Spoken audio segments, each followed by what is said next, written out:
He hadn't eaten in 4 days. His fingers had stopped hurting 2 days ago, which he knew was worse than the pain. A man stops feeling cold right before the cold kills him. Former U.S. Marshal Ethan Coleburn had tracked murderers across half the country, survived ambushes, knife fights, and a bullet through his left shoulder that still ached when the weather turned. But the Montana wilderness in January didn't care about any of that. It just kept snowing. He was going to die out here, alone, having caught no one. And the worst part was that some small, exhausted corner of his mind had started to think that was fine.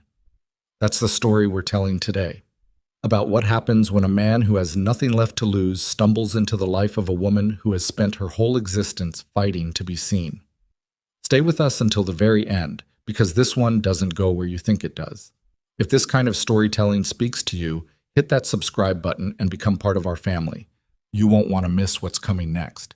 And drop a like, then tell us in the comments what city or country you're watching from.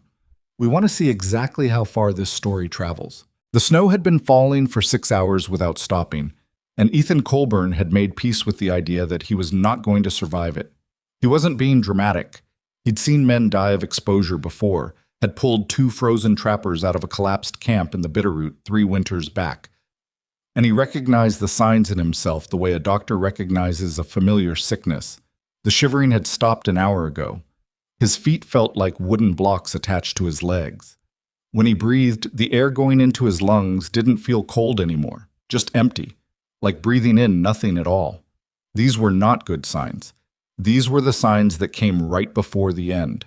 His horse had thrown a shoe 2 days back and then pulled up lame on the left foreleg before he'd had a chance to do anything about it. He'd made the call most men in his situation would have made.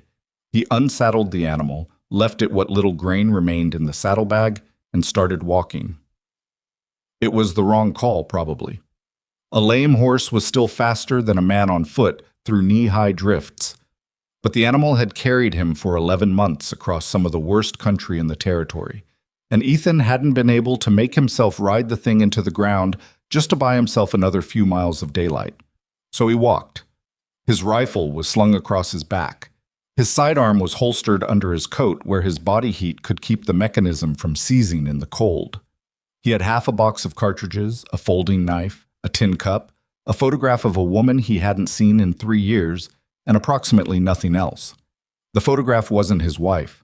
It was his sister, Margaret, who lived outside of Billings, and who had asked him at Christmas, 2 Christmases ago now, the last time he'd been through, to please stop doing this job before it killed him. He thought about Margaret a lot in those last few miles of walking.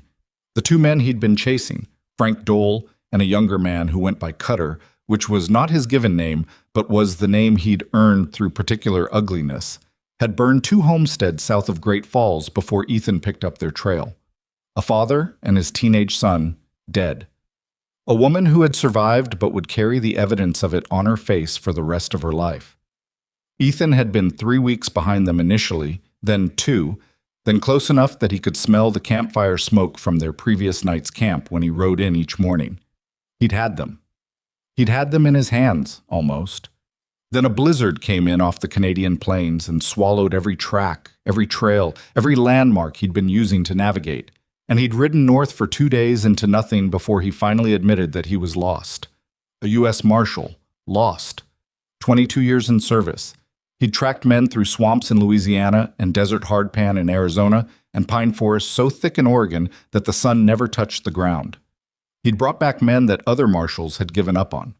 He had a reputation, which he'd never much cared for, but which had occasionally been useful in making men surrender without a fight. And he was lost in Montana in January, and his feet were going numb, and Frank Dole and Cutter were somewhere alive and warm and laughing at him, maybe, or maybe not thinking about him at all, which was worse. He crested a low ridge, pushing through a stand of snow-heavy spruce, and he stopped. There was a smell in the air. It took him a moment to identify it because it was so far outside the context of everything around him. Wood smoke, yes, but also something else. Something cooking. Meat, and something richer underneath it, some kind of broth or stew, and underneath that, herbs. His stomach contracted so hard it nearly doubled him over, and he made a sound that was not quite a groan and not quite anything else. He stood there for a moment, breathing. Then he followed the smell down the other side of the ridge. The clearing wasn't large. maybe 40 feet across, tucked into a bend of a frozen creek that he could just make out under its coating of ice and snow. There was a wagon there, canvas-covered and heavy-looking, with the wheel ruts behind it suggesting it had come down a trail from the west. 2 horses, heavy draft animals, were hitched to a picket line strung between 2 spruce trees, their winter coats thick and their breath rising in white clouds. Someone had thrown blankets across their backs. The fire was small and carefully built, the way a person built a fire when they were traveling alone and didn't want to advertise their presence more than necessary. An iron pot hung from a tripod above it. The smell coming from that pot was the most remarkable thing Ethan Coleburn had encountered in months. A woman sat beside the fire on an overturned crate, her back to him, doing something with a length of rope. She was wearing a heavy wool coat, dark brown, and a wide-brimmed hat that was holding about 2 inches of accumulated snow on its crown. She had not heard him come down the ridge, which surprised him. He'd thought his boots crunching through the snow crust was loud enough to wake the dead. He stopped at the edge of the tree line. He was close enough to feel the heat from the fire from here, and it was such an extraordinary sensation that he almost couldn't think past it. "I can hear you breathing," the woman said, without turning around. "Have been for the last 30 seconds. Either you're going to rob me or you need help. If it's robbery, I should tell you there's a shotgun under the seat of that wagon, and I'm faster with it than I look." Her voice was even. Not scared, not particularly concerned, just stating facts. Ethan cleared his throat. His voice came out rough from disuse. "Not robbery." She turned then, and he got his first look at her face. He put her age somewhere between 30 and 35, though her eyes suggested she'd lived more years than her face showed. Her skin was a warm brown, her features carrying the mixed heritage of someone whose family tree had branched across more than one world, with high cheekbones and dark eyes that were currently examining him the way a person examines something they're not sure is dangerous or just damaged. She looked at him for a long moment. Then she said, "You've been walking a while." "2 days. Where's your horse?" "Left her. She was lame." "In this weather?" "She had grain and shelter from the worst of the wind. It was the best I could do." The woman looked at him a moment longer. Then she turned back to the fire and reached for a tin cup hanging from the side of the tripod. She ladled something from the pot into it and held it out toward him without looking back. "Come get this before you fall down," she said. "You look like you're about 3 minutes from falling down." He walked to the fire. He took the cup with both hands because his hands were shaking, he realized, had been shaking without his noticing, and the heat from the tin went through his palms like something electric. He drank. It was broth. Beef, or something close to it, with root vegetables and herbs he couldn't entirely identify, and a depth of flavor that was completely out of place in a snowstorm in the middle of nowhere. It was the best thing he had ever put in his mouth. He didn't say that.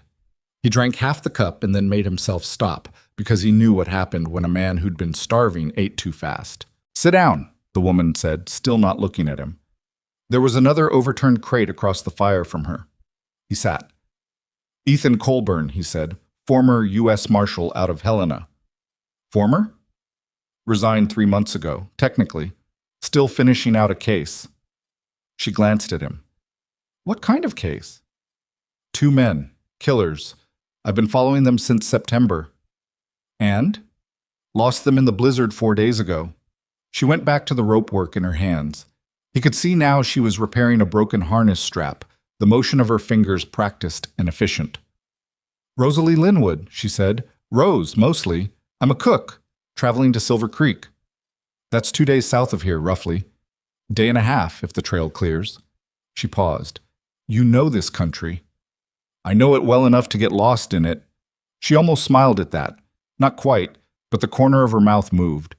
He drank more of the broth, slower this time. The warmth was working its way into his chest, into his arms, and the wooden feeling in his feet was beginning to be replaced by pain, which was actually an improvement. He pressed his boots closer to the fire. "What's in Silver Creek?" he asked. "The Grand Hotel. They're hiring a head cook. I've been traveling 4 weeks to get there for the trial." "4 weeks? From where?" "Cheyenne, originally. Stopped twice for work along the way, mining camps, Cook City, and then a settlement outside Livingston." She tied off the harness repair with a neat knot and examined it. "I've been at this a while." He looked at her wagon. It was, he could see now, more than just a travel wagon. The canvas was lashed down over what appeared to be a carefully organized load, and there were racks fitted to the outside carrying iron cookware and sealed canisters. The wagon of someone who traveled professionally, who had made a mobile kitchen of it. "You do this often?" he said. "Travel alone?" "Often enough."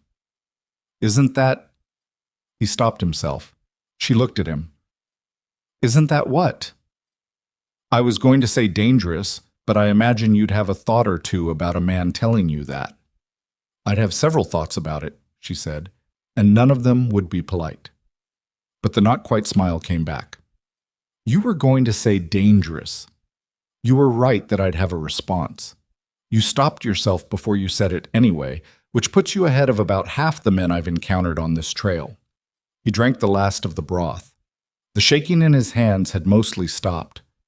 "I have money," he said. "Not a great deal, but enough.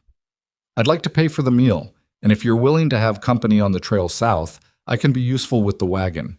I'm not in the best shape right now, but by tomorrow morning I'll be functional." She looked at him steadily. It was the look of someone who had made a lot of calculations about strangers over a lot of years and had gotten good at them. "What happened to your badge?" she said. "You said former." "It's in my pocket. I didn't hand it back yet. Told myself I'd hand it back when I brought these men in." "And if you don't bring them in?" He was quiet for a moment. The fire cracked and sent a shower of sparks up into the dark. "I don't know," he said. "That's an honest answer." She nodded slowly. "All right," she said. "There are rules." "Tell me." You pay your way. Not just in coin, in work. Wood, water, managing the horses, whatever needs doing. You don't touch anything in this wagon without asking. You don't make decisions about this trip. I set the pace. I choose the camps. I decide when we stop and when we push on. You have opinions. You share them. I listen. I decide. Understood? Understood. And if I tell you to leave, for any reason, without explanation, you leave. He met her eyes across the fire. "That's fair." "It's not about fair," she said. "It's about my life and how I run it." "I know." She studied him another moment. Then she reached for the ladle and refilled his cup without asking. "Drink that slowly," she said. "You'll be sick if you don't." He slept in the wagon that night. She made room for him on the floor among the supply crates, throwing him 2 wool blankets that smelled like wood smoke and something herbal he couldn't identify. And he slept the way a man sleeps when his body has been running on nothing for too long. Not restfully, heavily, like dropping off a cliff into dark water. He woke once in the night to hear her moving around outside, checking on the horses, and the sound of it, quiet and purposeful, someone who knew how to be alone, reminded him of something he couldn't quite name. In the morning, the snow had stopped. He was stiff in every joint and his feet were tender from the beginning stages of frostbite, and he moved around the camp in the early gray light, building up the fire and collecting the snow-covered firewood he'd noted the night before, trying to be useful before she woke. She appeared from her side of the wagon already dressed, her hat back on, and she looked at the fire and then at him and then at the stack of wood without saying anything. She made coffee. Real coffee, not the chicory substitute most camps were running on. She handed him a cup and then crouched to check on something in the provision crate near the wagon's tailgate. "Feet?" she said, not looking up. "Tender. Nothing I can't walk on." "Let me see them after coffee." He started to say that wasn't necessary, and then he looked at her profile, the set of her jaw, the way she was already thinking 3 things ahead while she rummaged through the crate. And he closed his mouth. She had medical supplies in the wagon. Not a full kit, but competent ones. Clean cloth, a tin of salve that smelled of pine, and something antiseptic, bandaging. She looked at his feet with the same brisk, unsentimental attention she seemed to apply to everything, said, "You got lucky," in a tone that suggested she'd seen unlucky and didn't recommend it, applied the salve, wrapped the worst of the toes, and then handed him a pair of wool socks from the crate. "Those aren't mine to give you," she said, So I'll add them to what you owe. He looked at the socks. They were heavy, good quality. What were you carrying extra socks for? Because I'm on the road for weeks at a time alone, and I know what happens when your feet get wet. She snapped the crate shut. Let's get the horses hitched. They moved south through the morning, the wagon's runners. She'd fitted runners over the wheels for deep snow travel, another thing that spoke to her experience, cutting clean lines through the drifts on the trail.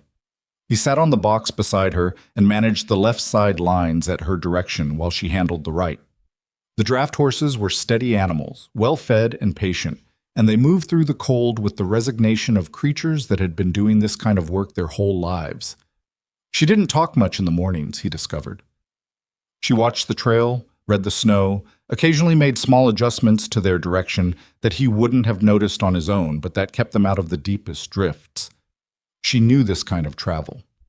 When he asked, after an hour of silence, how many times she'd made this kind of winter crossing, she said, "More than I can count," and then was quiet again. Around mid-morning, when the light had gotten better and the trail widened enough that he didn't need to watch the left side anymore, he said, "Silver Creek Grand Hotel. That's Halston's place, isn't it?" She kept her eyes on the trail. "Victor Halston?" "Yes." "You know him?" "By reputation. Reputation in the trades, not the social kind. He pays well, keeps a proper kitchen, and runs the most prestigious house west of Bozeman. Also, he's particular about who he hires." "Particular how?" She was quiet for a moment. "Particular the way men with money and opinions tend to be particular." He thought about that. "You've run into that before." "I have run into that approximately every place I have ever worked," she said, with a flatness that was not bitterness exactly.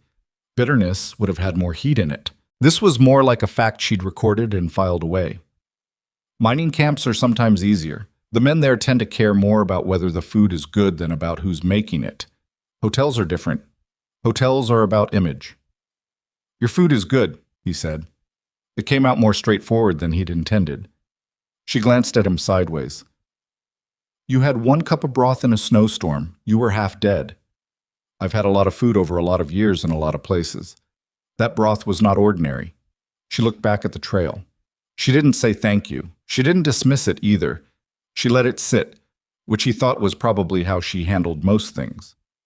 "Halston is going to have to taste it," she said finally. "That's why they call it a trial.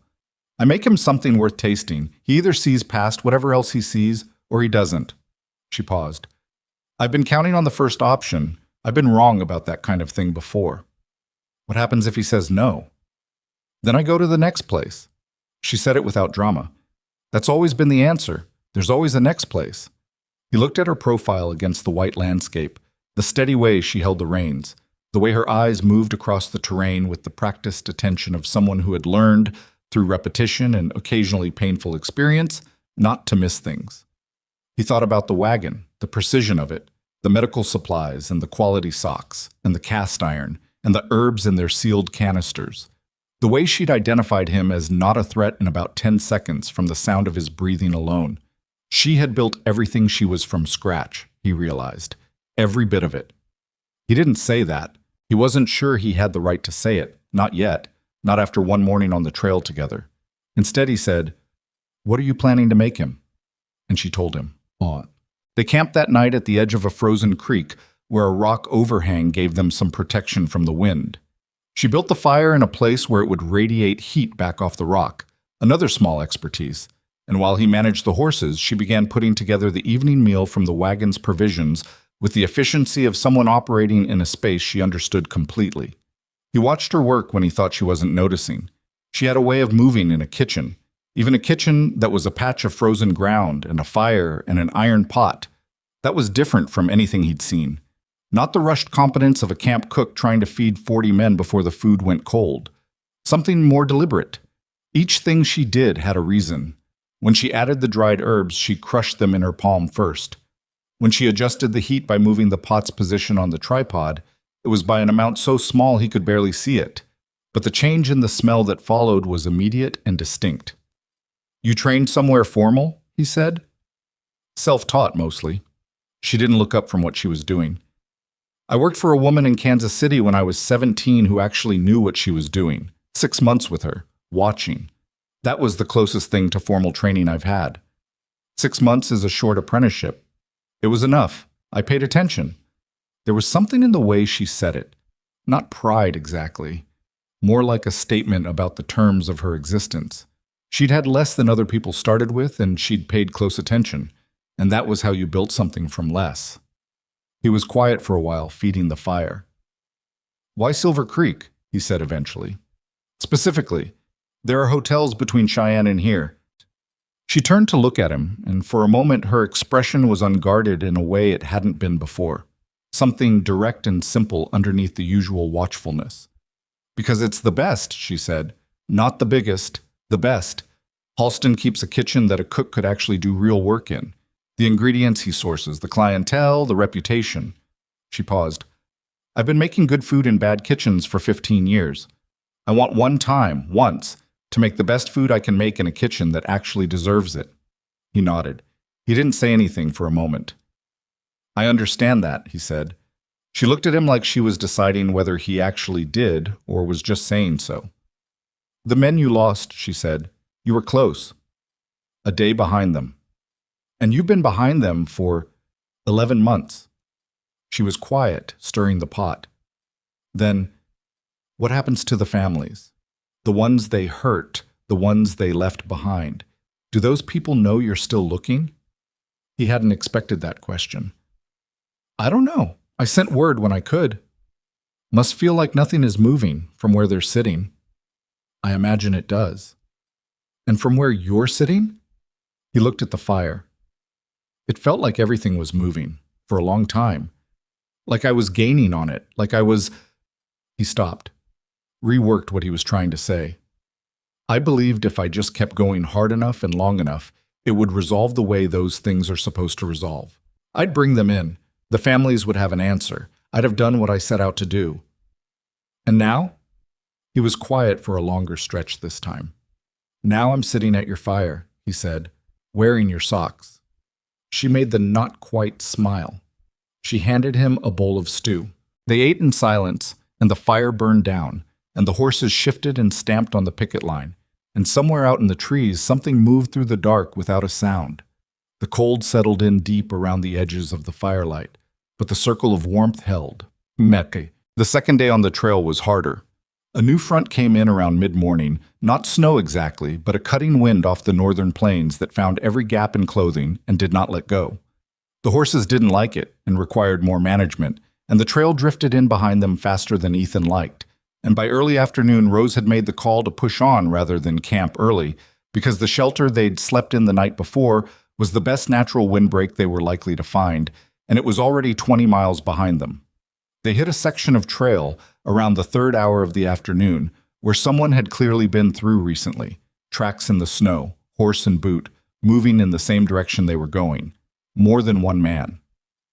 Ethan read the tracks and didn't say anything immediately, but Rose watched his face change and said, "What?" "3 horses, 2 riders," he said, "one man walking beside the third horse, moving faster than us, a few hours ahead. So they'll be in Silver Creek before us." "Maybe." He paused. "Move to the right side of the trail. Give me the lines for a few minutes." She handed them over without argument, which told him something, and he worked the horses to the right margin of the trail until they were moving in the tree line, still passable, but harder to spot from a distance. "You think they're looking for you?" she said. "I think 3 men moving through a blizzard in January are either very lost or moving towards something specific." He handed the lines back. "Probably nothing." "But you moved off the trail." "Probably nothing," he said again. She looked at him with the expression she had when she was recording something for later consideration, and then she looked back at the trail ahead. They made camp that night in the tree line rather than in a clearing, and she didn't ask him why. She built the fire smaller than usual, which was colder but wiser, and they ate quickly and quietly. He took the first watch without being asked, and she slept in the wagon with the shotgun within reach. And when he woke her at midnight for her turn, she was already sitting up. "Anything?" she said. "Nothing, but they're out there. You feel it." "I feel it." She pulled her coat around her and climbed out to sit by the remains of the fire. He watched her for a moment from the wagon opening. the small, alert figure in the dark, her head up, listening, and then he closed his eyes. But the town appeared this following afternoon through a break in the weather, a cluster of buildings against a hillside with a frozen creek running past the east edge of it, and a church steeple that caught the thin winter light like an exclamation point. Silver Creek. It was bigger than Ethan had expected, maybe 300 people, maybe more, with a main street long enough to have a hotel at one end and a sheriff's office at the other, and half a dozen businesses filling the space between. Rose sat up straighter when she saw it, just slightly, just enough that he noticed. She was looking at the big building near the hotel end of the street, a two-story structure that from this distance looked solid and well-maintained with smoke rising from two chimneys. "That's it," she said. "The Grand." "That's it." She let out a breath, slow and controlled, the kind of breath a person lets out when they've been holding something for a long time. He looked at her. The watchfulness was still there. It was always there, but underneath it right now was something else. Not hope exactly. Something tougher than hope. Determination that had been worn smooth by long use, like a stone in a riverbed. 15 years of this, he thought. 4 weeks on a winter trail alone, for the chance to cook in one good kitchen. "You'll get it," he said. She glanced at him. "You don't know that." "No," he said, "but I know what I've eaten the last 2 days, and I know what that man's guests are eating right now, and those are two different things." She was quiet for a moment, looking at the town below. "If you're still here when the trial is done," she said, "I'll tell you how it goes." "I'll be here." She picked up the reins and clicked to the horses, and the wagon began its descent toward Silver Creek, and Ethan Coleburn rode beside her with his hands in his pockets and his badge still in his coat, and the particular, unfamiliar feeling of a man who has arrived somewhere without knowing he was traveling toward it. The town grew around them as they came down off the ridge. Somewhere in those buildings, maybe, 2 men he'd been chasing for 11 months were warming themselves at a fire. And in a kitchen he hadn't seen yet, a woman who had been underestimated every day of her adult life was about to show this town exactly who she was. He didn't know yet which of those things would matter more before it was all over.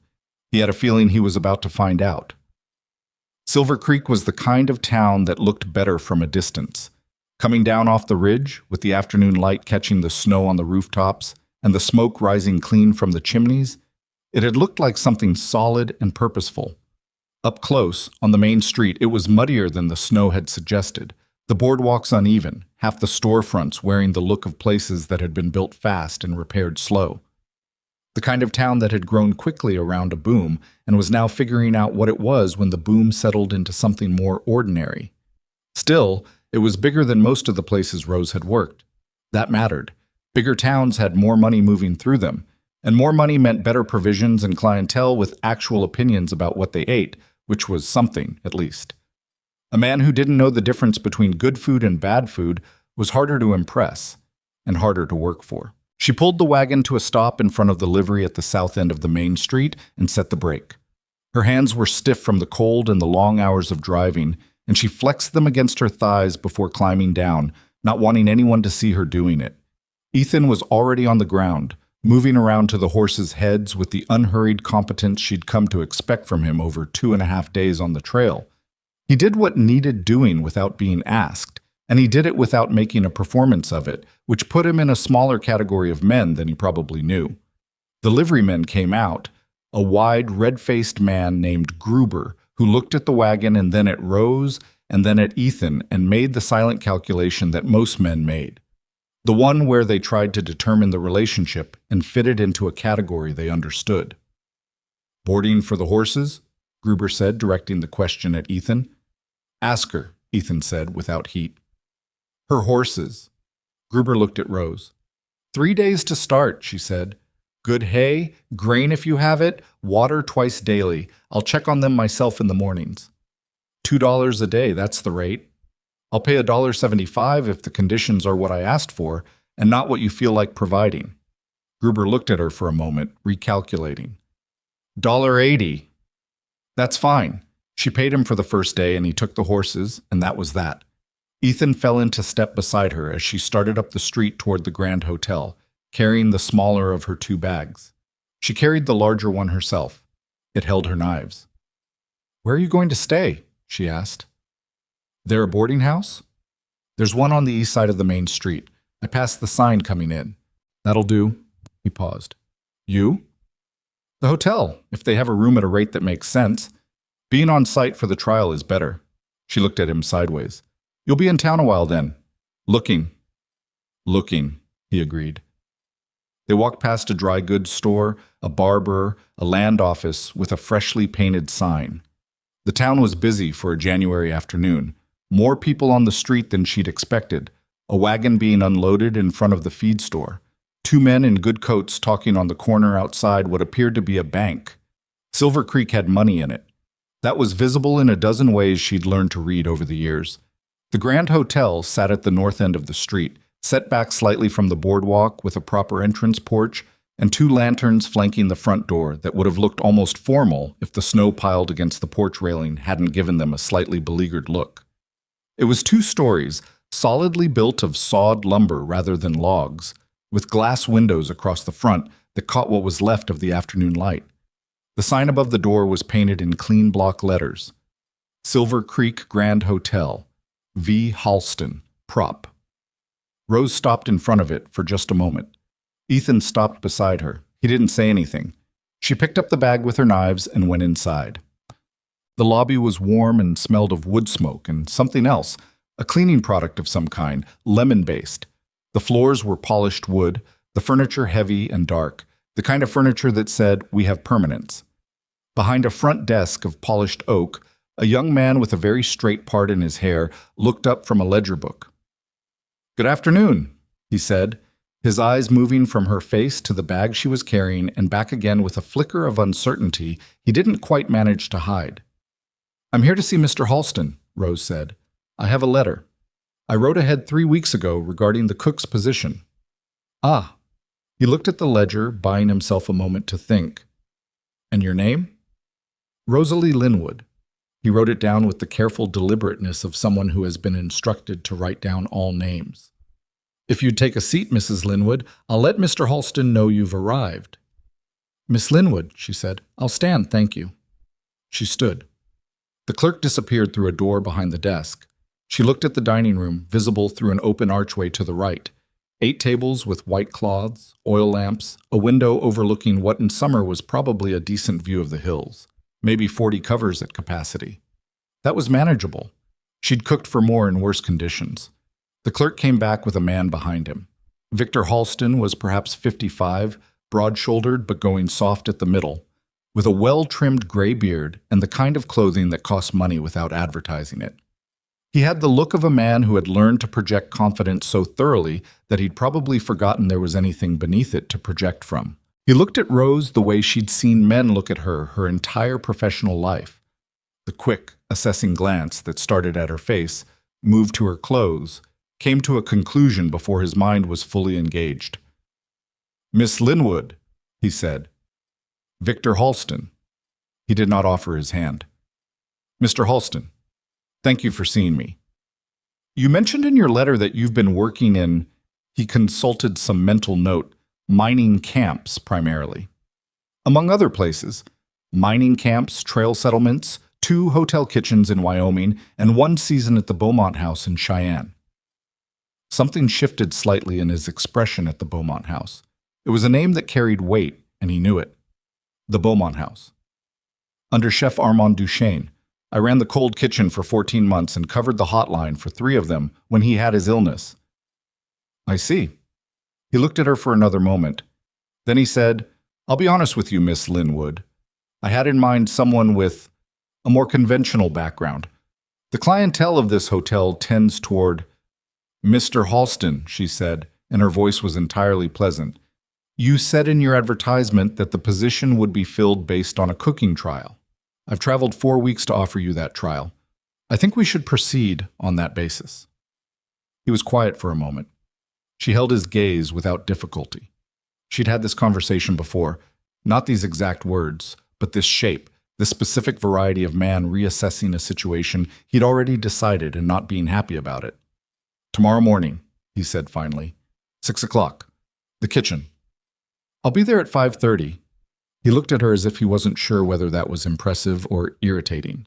"Room rates are posted at the desk," he said. and turned and walked back through the door. Rose stood in the lobby for a moment. Then she turned to the desk and booked the cheapest room available, which was a second-floor single with a window that faced the alley. It would do. And that. She found Ethan that evening at the only restaurant in town that wasn't the Grand Hotel, a narrow place called Muriel's, run by a stout woman with an impressive mustache who served 3 items and didn't apologize for it. Rose had the beef stew, which was not bad, and told herself she was studying the local competition, which was partly true. Ethan came in about 20 minutes after she sat down, saw her, and took the seat across from her with the automatic ease of someone who'd been sitting across fires from her for 3 days and had stopped asking if it was all right. He ordered coffee and the same stew and then said, "How'd it go?" "Trial is tomorrow at 6. "That's fast." "He wants to be done with it, one way or the other." She broke apart a piece of bread. "He's already made up his mind, I think. The trial is a formality he agreed to because he said he'd give one. Then change his mind." "That's the plan." She ate a spoonful of the stew. "How's the boarding house?" "Clean enough. Landlady wants to know everyone's business." "And did you tell her yours?" "I told her I was passing through on my way north." He wrapped his hands around the coffee cup. His eyes, she noticed, had moved to the window when he sat down and hadn't entirely left it. "I've been walking the town. Looking for your men. Looking for signs of them. Those tracks we followed coming in, they peeled off east of town.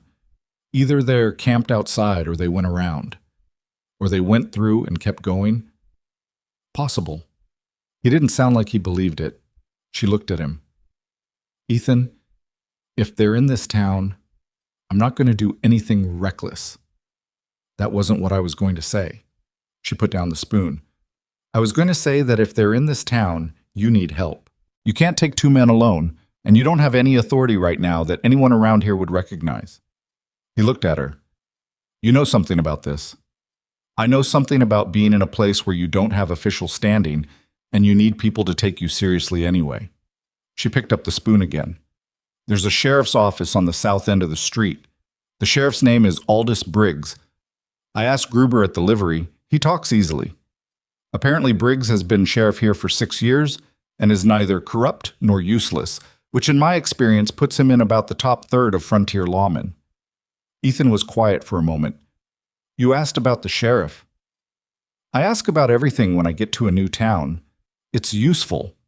She ate more stew. "Talk to Briggs tomorrow. Tell him who you are and what you're looking for. Show him the badge you're still carrying around like it's a secret." He almost said something and didn't. "I'm not trying to manage your business," she said. "I know you're not. You're right." He drank his coffee. "You're usually right, which is a little irritating." "I've heard that before." Muriel came by to refill the coffee without asking, setting the pot down with the authority of someone who had decided caffeine was a universal good and acted accordingly. After she left, the restaurant was quiet for a stretch, just the sound of the fire in the corner stove and 2 men at the other end of the room having a low-voiced conversation about cattle prices. "Tell me what you're making tomorrow," Ethan said. She looked at him. It was the second time he'd asked. She got the sense it wasn't actually about the food. "Braised short rib," she said. "With root vegetables and a reduction, I'm going to start at 5:30, which is why I need to be in the kitchen before everyone else. And a cornbread that isn't the standard kind. There's a technique I picked up from a woman in New Mexico, uses rendered fat in a particular ratio that changes the texture. And a cold dessert, something preserved fruit-based, depending on what he has in his larder." "That sounds like dinner food." "It is dinner food. The usual instinct for a breakfast trial is to make something impressive and breakfast-specific. Fancy eggs, some kind of pastry. The problem is that any competent cook can make impressive eggs. I want him tasting something that takes time and judgment and knowledge of the ingredients. Something he can't fake his way through in an hour." Ethan nodded slowly. "Make him see what the kitchen could be. Make him understand what he's been missing." She paused. "Or don't. But at least make him have to lie to himself if he's going to say no." He looked at her across the table with the expression she'd seen a few times over the last 3 days. Something direct and without agenda, just attention. It still made her slightly uneasy. not in a bad way, but in the way of being seen clearly by someone you hadn't expected to see you at all. "You're going to get it," he said again. "You said that on the ridge." "I meant it on the ridge." She finished the last of her bread. "Go talk to Briggs," she said, "and get some sleep. You look like a man who still owes his body about 3 days of recovery." "I'll sleep when this is resolved." "That's what men always say. Then they make bad decisions when they're tired and wonder why."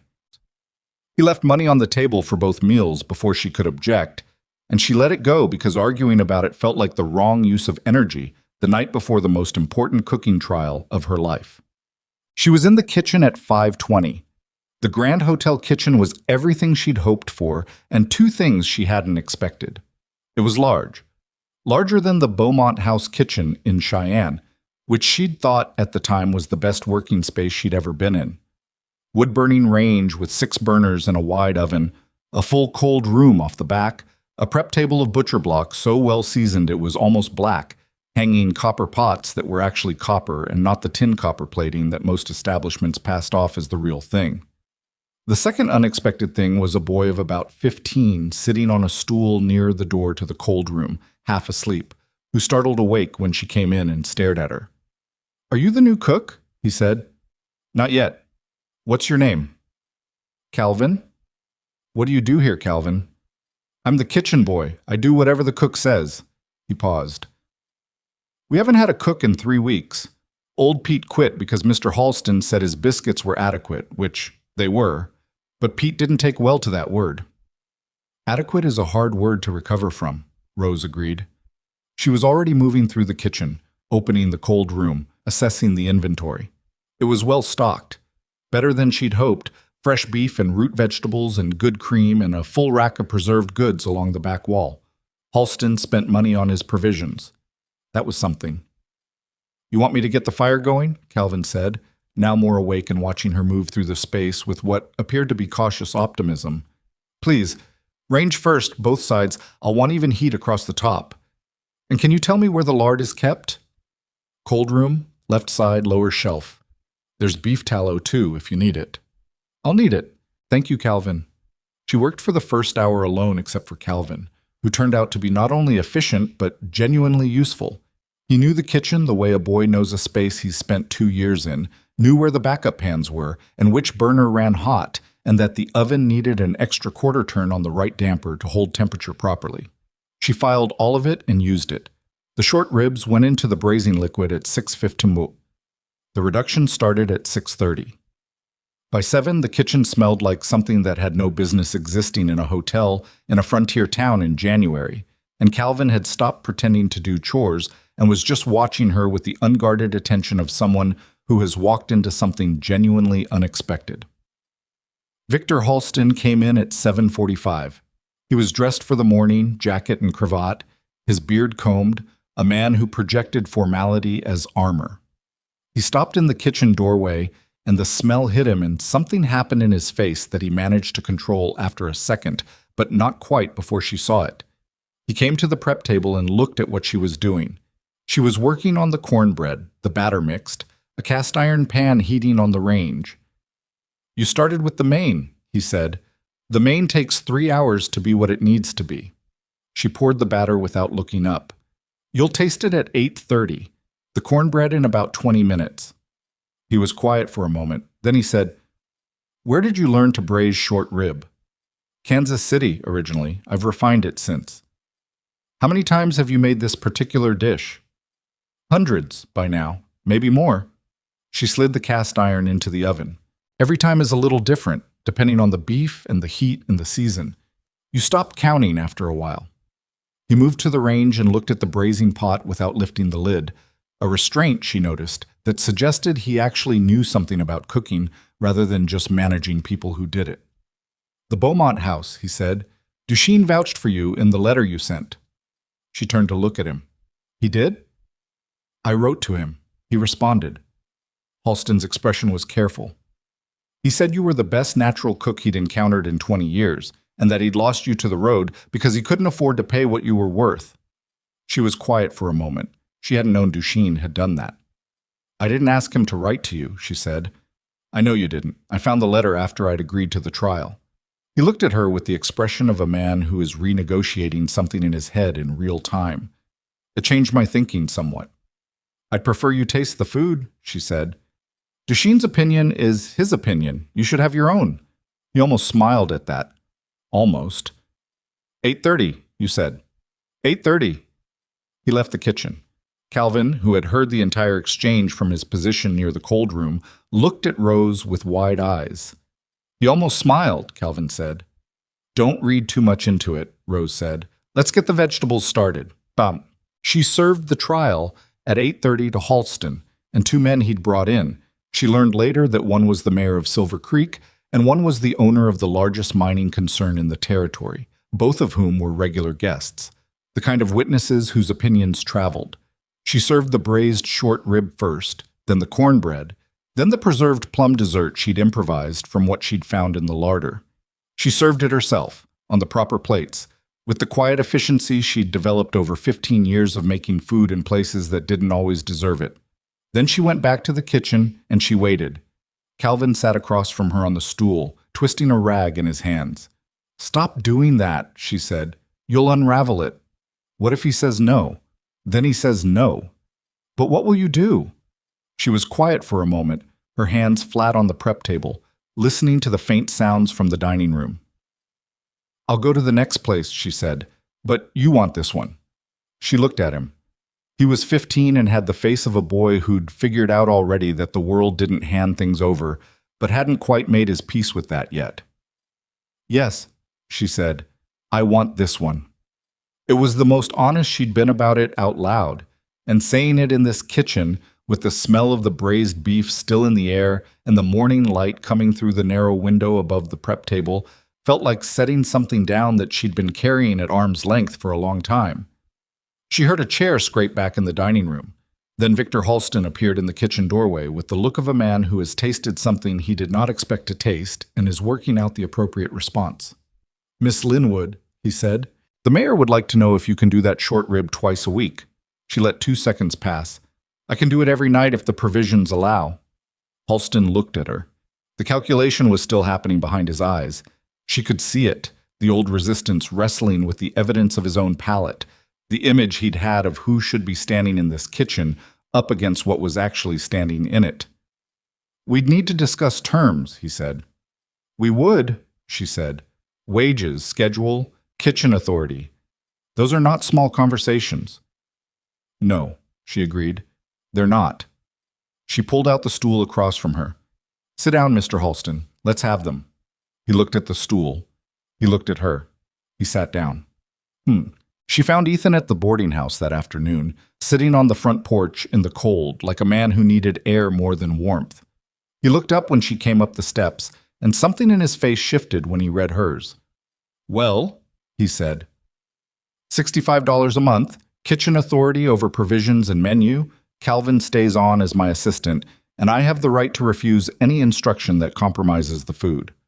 He stared at her. He gave you all that? He tried to start at 55 and kitchen authority subject to his approval. I held on the other 2 points and let him have one modification on the authority clause that doesn't actually affect anything important.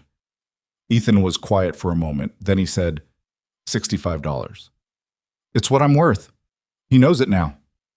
She leaned against the porch railing. The cold bit at her face, and she didn't move away from it. How did it go with the sheriff? His expression changed. The ease in it pulled back. Not much, but enough. Briggs is a good man, he said. Sharp. He listened. And he's seen Frank Dole, not Cutter, just Dole 3 days ago, at the far end of the main street. Dole asked about trail conditions north. Briggs didn't know who he was at the time. She went still. He's here. He was here or near here. He turned the coffee cup in his hands. Briggs is watching now, and he's asked his deputy to inquire quietly at the livery and the rooming houses. That's something. It's a start. He looked at her. Rose, if they find out I'm here, I know. I don't want you near it, whatever happens. She looked at him. He meant it. She could see that, the concern in it, and she appreciated it, and she was also going to ignore it in the specific way you ignore something when you know the person saying it doesn't fully understand your position. I'm already in this town, she said. I'm not going anywhere. I just signed a contract. He looked like he wanted to argue and knew it wouldn't go anywhere useful. Then be careful, he said. More careful than usual. I'm always careful. You've seen me be careful. I have, he said. He was quiet for a moment. The street below them was settling into the long winter afternoon, the light going flat and gray. A couple of horses tied at the rail in front of Muriel's, a man sweeping snow off the boardwalk in front of the land office. I should tell you something. She waited. When I followed that fire, he said, on the ridge 3 nights ago, I was... He stopped, turned the cup again. I'd made up my mind that it didn't matter anymore. The case, I mean. I was just trying to get through the night. She looked at him steadily. I'm telling you that because I want you to understand that when I sat down at your fire, I was not in a position to evaluate anything clearly. And the fact that I'm sitting here now, with plans and a reason to stay in one place, that's not something I take for granted. He looked up at her. I'm not good at saying things like this. I can tell, she said. I'm saying it anyway. She looked at him for a long moment. The streetlight in front of the boarding house caught the frost in the air and made it faintly bright, the whole ordinary winter street with its ordinary people going about their business, and the two of them on the porch in the cold having the kind of conversation that didn't have neat edges. Go eat something, she said. I have to be in that kitchen at 5:30 tomorrow morning, and I need to sleep. He nodded. He stood up. Rose, he said, and she stopped at the top of the porch steps. Congratulations, on the position. She looked back at him. His breath was fogging in the cold, and he looked like a man who had been carrying something heavy for a long time and was only just beginning to notice the weight of it. Thank you, she said, and meant it, and went inside. She started at 5:30 every morning, same as she'd started the trial day, because that was the kind of cook she was. Not the kind who showed up when required, but the kind who showed up when the work required it, and the work always required earlier than anyone expected. The first week at the Grand Hotel kitchen was not easy. It was not supposed to be easy. A new kitchen is a new language, and no matter how fluent you are in the general tongue, every kitchen has its own grammar. The way the oven breathes, which burners run inconsistent, where the cold room loses temperature on its east wall when the wind comes from the north. Calvin knew most of it and told her what he knew without being asked, which continued to make him more useful than most assistants she'd worked with who were twice his age. What Calvin couldn't tell her was how the hotel's waitstaff would respond to her. There were 3 of them, a woman named Dora who had been at the Grand since it opened and treated the dining room as a personal territory, and 2 younger men, brothers named Pete and Sal Gruber, distantly related to the liveryman and with approximately the same instinct towards suspicion of anything unfamiliar. Dora was the one who mattered. Dora was the one who decided, in the calculus of a small hotel's internal politics, whether the kitchen was trustworthy or not. She came to the kitchen on Rose's 3rd morning with a list of modifications, 6 dishes she said regular guests had complained about over the years, things she thought should be added to the menu or changed. Rose read the list. She kept her face neutral. I'll take these under consideration, she said. Mr. Halston said he wanted the dining room satisfied. Mr. Halston said he wanted the food to be excellent. Those aren't always the same thing. Rose put the list on the corner of the prep table. Some of these I'll look at. The request to replace the beef reduction with a cream sauce on the short rib is not something I'm going to do. Dora's mouth tightened. The Hendersons specifically? The Hendersons can order something else. That's what a menu is. Rose looked at her steadily. Dora, I'm not trying to make your job harder. Tell me what the actual complaints are. Not the proposed solutions, the complaints. And I'll address the complaints. Dora stared at her for a moment. The stare had the quality of a test. Then she pulled out a second piece of paper from her apron pocket and put it on the table. It was different from the list, handwritten, denser, specific. Real information. The cream sauce thing had been a feint, Rose realized. This was what Dora actually wanted to know, whether the new cook would listen. She read through it. All right, she said. Most of this I can work with. The portion complaint on the venison is valid. I'll adjust. The temperature issue on the soup is a delivery problem, not a kitchen problem. When does your slowest table typically order? Dora blinked. Tuesday evenings, usually. The Aldermore party. Then on Tuesdays, I'll hold the soup service until you signal me, rather than starting the bowl the moment the order comes in. 60 seconds out of your hands instead of sitting 5 minutes. Dora looked at her. Yes, that would work. Good. Rose turned back to the range. The coffee complaint I can't do anything about. That's a provisioning issue. Tell Halston to order from the Reber Company out of Bozeman instead of whatever he's using now. The Reber roast holds better at altitude. Dora picked up her list. She was quiet for a moment. The last cook, she said, didn't take suggestions. I take information, Rose said. There's a difference. After Dora left, Calvin looked up from the potatoes he was peeling. She's going to tell the Gruber boys you're all right, he said, with the authority of someone who had been observing this particular ecosystem for 2 years. I don't need the Gruber boys to think I'm all right. No, Calvin said. But it's easier when they do. She couldn't argue with that. She went back to work. By the end of the second week, the dining room was full 3 nights running. Not unusual for a Friday, Dora said, but unusual for a Tuesday, and extraordinary for a Wednesday. The short rib was the reason people were talking. That and a roasted chicken dish Rose had developed on the 3rd day, using a dry brine technique that made the skin do something it wasn't supposed to do in a dry climate kitchen. Word had gotten out the way word got out in small frontier towns, which was immediately and with embellishment. By the time it reached the far end of the main street, Rose gathered the story was that the Grand Hotel had imported a French chef from San Francisco, which was wrong on every count, but had the intended effect of filling tables. Victor Halston came to the kitchen on the Wednesday of that second week. He stood in the doorway while service was running, Calvin on the prep side, Rose on the range, Dora in and out with tickets and plates. And he watched for about 5 minutes without saying anything. Then he said, "The mayor wants to know if you do private dinners."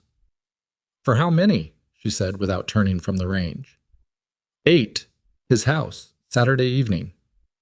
I'd need to discuss the menu in advance and have access to his kitchen by noon. I'll tell him. And I'd need Calvin. A pause. All right. He left. Calvin looked at Rose with the expression he'd been developing over 2 weeks, the one that was part pride by association and part straightforward admiration. "Stop grinning," she said. "You'll burn the bread." He stopped grinning and checked the bread, which was fine. It was on the Thursday of that second week that Ethan came through the kitchen door at 6 in the morning with his coat still on and snow on his boots, and the look on his face that she'd learned meant something had happened. She was alone. Calvin didn't come in until 6:30, and she turned from the range and waited. "Cutter's in town," he said. She set down the ladle. "Since when?" "Briggs thinks since Tuesday. He's been at the rooming house on the east side, the one Briggs doesn't check as often because the landlady's difficult. He's not using the name Cutter, registered as a man named Aldous Reeves." "Does he know you're here?" "I don't know." He pulled out a chair at the prep table and sat, which told her how tired he was, because he didn't usually sit in her kitchen uninvited. "Briggs has a man watching the rooming house, but Cutter is—" He paused, choosing the word. "He's not like Dole. Dole is straightforward, if that's the right word for a man who's done what he's done. Cutter thinks. He plans. The name he's using, the way he's been moving around the town, he's either here by accident or he's here with a specific purpose." She was quiet for a moment, turning this over. The specific purpose being you. He didn't answer, which was an answer. "Then they know," she said. "Probably. Or they know I was in the territory, and they're trying to confirm it. Either way," he looked at her. "I need to tell you something, and I need you to let me finish before you say anything." She leaned against the counter and crossed her arms and waited. "If this goes badly," he said, "there's a possibility it goes badly near you. Near this hotel. I've been trying to keep a distance from you publicly for exactly that reason, but it's a small town, and we came in together and that's already known. Cutter will know it within a day if he doesn't already." "So they could use me to get to you?" "Yes." "And you're telling me this so I can, what, leave? Go where?" "I'm telling you this so you can decide what to do with the information." She looked at him. His eyes were direct and a little tired, the eyes of a man who was not telling her what to do because he'd learned over the last 3 weeks that telling her what to do was both useless and disrespectful of everything she'd built in order to be standing in this kitchen. "I'm not leaving," she said. "I know. What I'm going to do is go to Halston this morning and tell him there may be a situation in town involving men I traveled with, and that he should make sure the hotel's back entrance is locked after 10 at night, and that Calvin doesn't stay late alone. That's what I can control." "That's—" He stopped. "Yes, that's the right call. And you're going to talk to Briggs today, not tomorrow. You're going to tell him everything, including what happened at the homesteads in September, so he has the full picture." "I have." "Tell him again. Make sure it's on paper somewhere official." She uncrossed her arms and turned back to the range. "Are you hungry?" He looked like the question surprised him. "I haven't eaten since yesterday afternoon." She pulled a bowl from the shelf and ladled the morning soup into it. A simple potato and leek, nothing fancy, the kind of thing she made for herself and Calvin before the real service started. She set it on the prep table in front of him. He looked at it for a moment, then he picked up the spoon. She went back to work, and for a while the only sounds were the fire in the range and the particular quiet of a kitchen before the day really starts, which was a kind of quiet she had always found more restoring than sleep. "Rose," he said, halfway through the bowl. "Hmm? Thank you. For the soup. For—" a pause. "All of it." She kept her back to him. "Eat your soup," she said. The situation, as she had taken to calling it in her head because naming it more precisely felt like inviting it in, moved slowly for 4 days, and then moved fast. Sheriff Briggs had confirmed Frank Dole's presence by the end of that first week. He'd checked into the same rooming house as Cutter, separately, using a different false name. 2 men traveling together but not appearing to, which was the behavior of men who expected to be looked for. Briggs had his 2 deputies rotating watch on the rooming house and had sent word south to the federal marshal's office, but the territory was large and the response time was not going to be fast. Ethan spent those 4 days in a state of controlled patience that Rose suspected was costing him considerably. She could see it when he came by the hotel in the evenings, which he'd taken to doing around the time dinner service wound down. He'd sit at the far end of the bar in the dining room, 1 coffee, nursing it, watching the door with the practiced nonchalance of a man who'd spent 2 decades watching doors. He wasn't reckless. She'd been watching for reckless, and it wasn't there. What was there was the particular tension of a person who has been moving towards something for 11 months and can feel it getting close. On the Saturday afternoon of the 3rd week, she did the private dinner for the mayor. It went well. 8 courses, all of it executed cleanly. The kitchen was better than she'd hoped. And Calvin performed with the composure of someone older than 15. And when she came out at the mayor's request at the end of the evening, the table stood up, which was not something she'd experienced before and which she managed without showing how much it meant to her. The mayor's wife, a small, bright-eyed woman named Corinthia, took her hand and said, "My husband says we're going to have to fight Victor Halston for you." "I hope you won't have to fight too hard," Rose said. "I'm fairly settled." She meant it. She realized, driving back to the hotel in the mayor's borrowed buggy, with Calvin half asleep against her shoulder, that she meant it in a way she hadn't expected to mean anything about a place this fast. 3 weeks in Silver Creek. Less than a month since she'd pulled a half-dead marshal out of a Montana snowstorm, and she had a kitchen and a contract and a 15-year-old who was learning to cook in the way that people learn things when someone is actually teaching them. It was not a smooth thing, what was happening. There were still the Gruber brothers to navigate, and Halston had certain opinions about the menu for the Christmas season that she was going to have to address, and the provisions from the Western supplier were inconsistent in a way that made certain dishes unreliable. It was not easy. It was just hers. She was thinking about that, sitting in the buggy in the cold with Calvin asleep against her arm, the horse finding its own way back to town. When she saw the light, it was coming from the south end of the main street, and it was wrong. Not wrong in the fire sense, it was too controlled for fire, but wrong in the middle of the night sense, the way light, in a place where there shouldn't be light at this hour, was always wrong. She sat up. Calvin woke. "What?" "Shh." She peered through the dark. The light was near Briggs' office. No, near the rooming house on the east side. the one with the difficult landlady. There were voices carrying in the cold air, too distant to make out, and then a sound she recognized from years on the frontier and never got used to, a gunshot, single, flat, absorbed immediately by the cold and the dark and the distance. She made a decision in the space of a breath. "Take the horse to the livery," she said to Calvin. "Go straight there, go inside, stay inside, bolt the door. Do not come out until I or Sheriff Briggs comes for you." "But, Calvin..." She looked at him, and something in her face made him stop. "I need to know you're safe so I can think clearly. Please." He took the reins. She climbed down from the buggy and went toward the light at something between a walk and a run, which was not what a sensible person would do, and she knew it, and she did it anyway.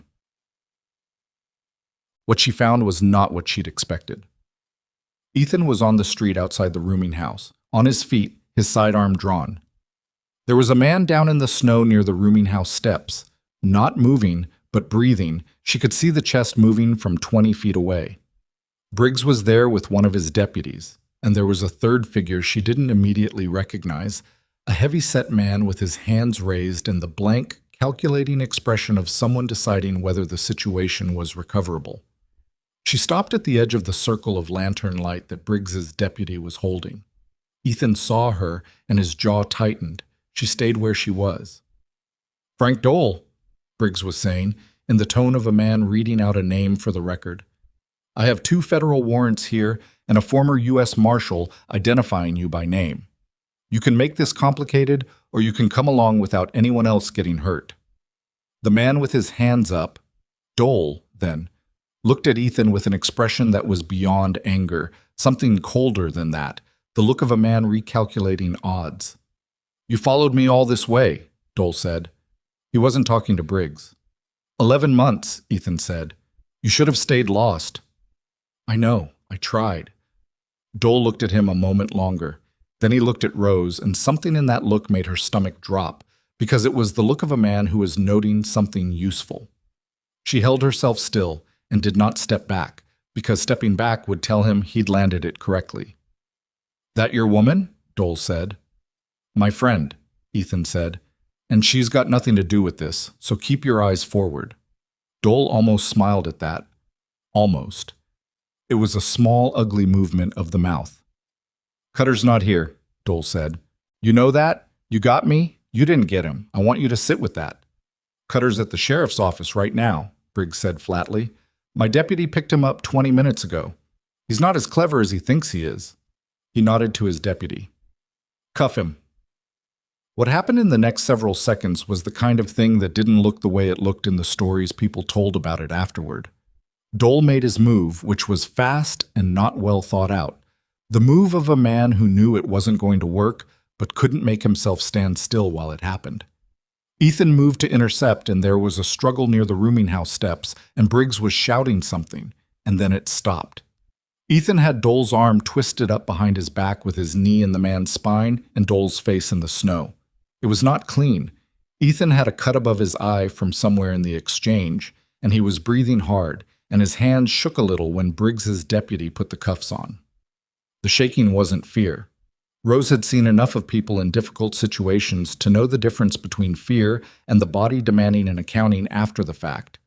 Dole was lifted up and taken toward the sheriff's office, and Briggs followed with his deputy, and then the street was quiet, and it was just Ethan standing in the lantern light with blood running down his left temple. Rose walked to him. She reached into her coat pocket and came out with the clean cloth she kept there, out of the professional habit of someone who worked with fire and sharp things and liked to have a remedy nearby. She pressed it against the cut. He winced. "I'm fine." "I know." She held the cloth in place. "Stay still."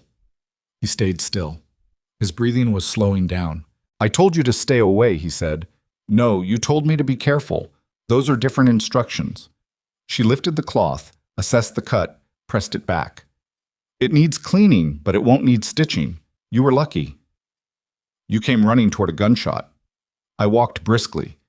He looked at her, and despite everything, the blood and the cold and the adrenaline still working through him, he almost laughed. The sound of it, surprised out of him, fogged in the cold air. "What happened to Cutter?" she asked. Briggs's deputy, Young man named Reardon identified him at the rooming house when Cutter tried to leave out the back. Cutter went quietly, which is almost worse, because a man who goes quietly is a man who still thinks he has options. He took the cloth from her and held it himself now.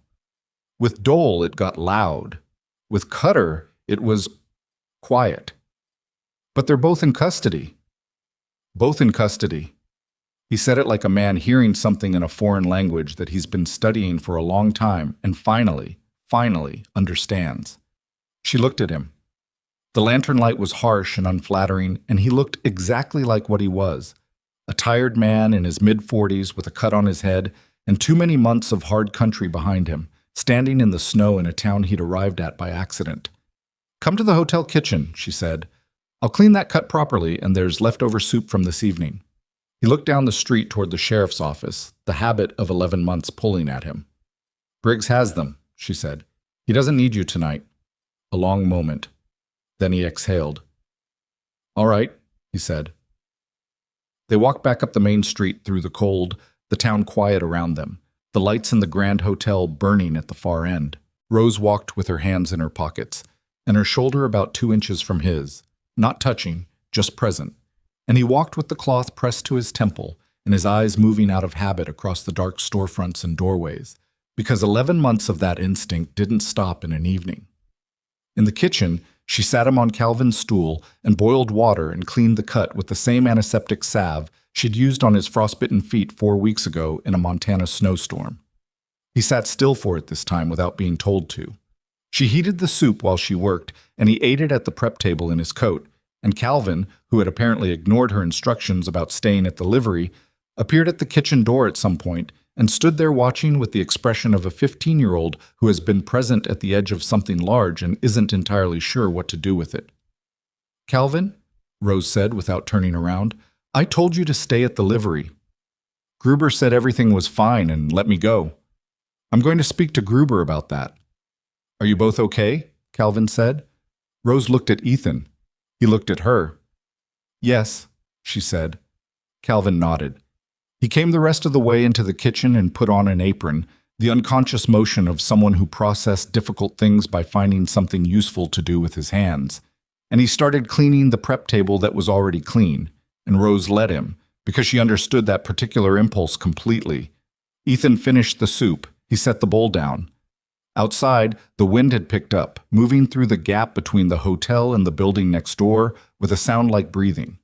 The kitchen fire crackled steadily. Somewhere in the sheriff's office at the other end of the main street, 2 men who had burned a homestead and killed a father and son and changed a woman's face forever were sitting in iron-barred cells, and the particular terrible chapter they represented was, for the first time in 11 months, closed.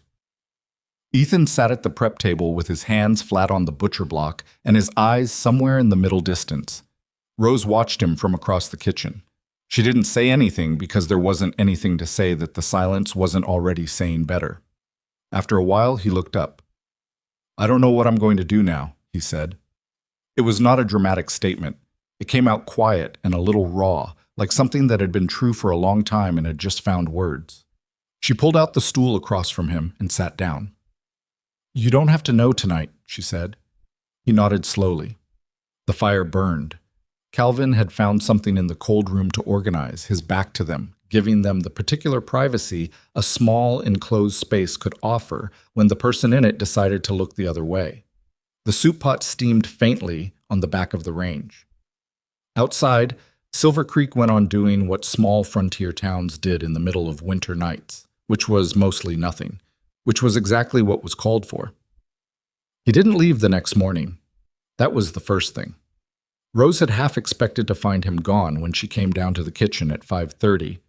Not because he was the kind of man who disappeared without word, she knew better than that by now, but because the thing that had been holding him in Silver Creek was resolved, and men who'd spent 11 months in motion didn't always know how to stop. But he was at the hotel dining room table when she passed through, a cup of coffee in front of him and a piece of paper, writing something in the careful, slightly cramped hand of a man who'd spent more years on horseback than at desks. She didn't interrupt. She went to the kitchen.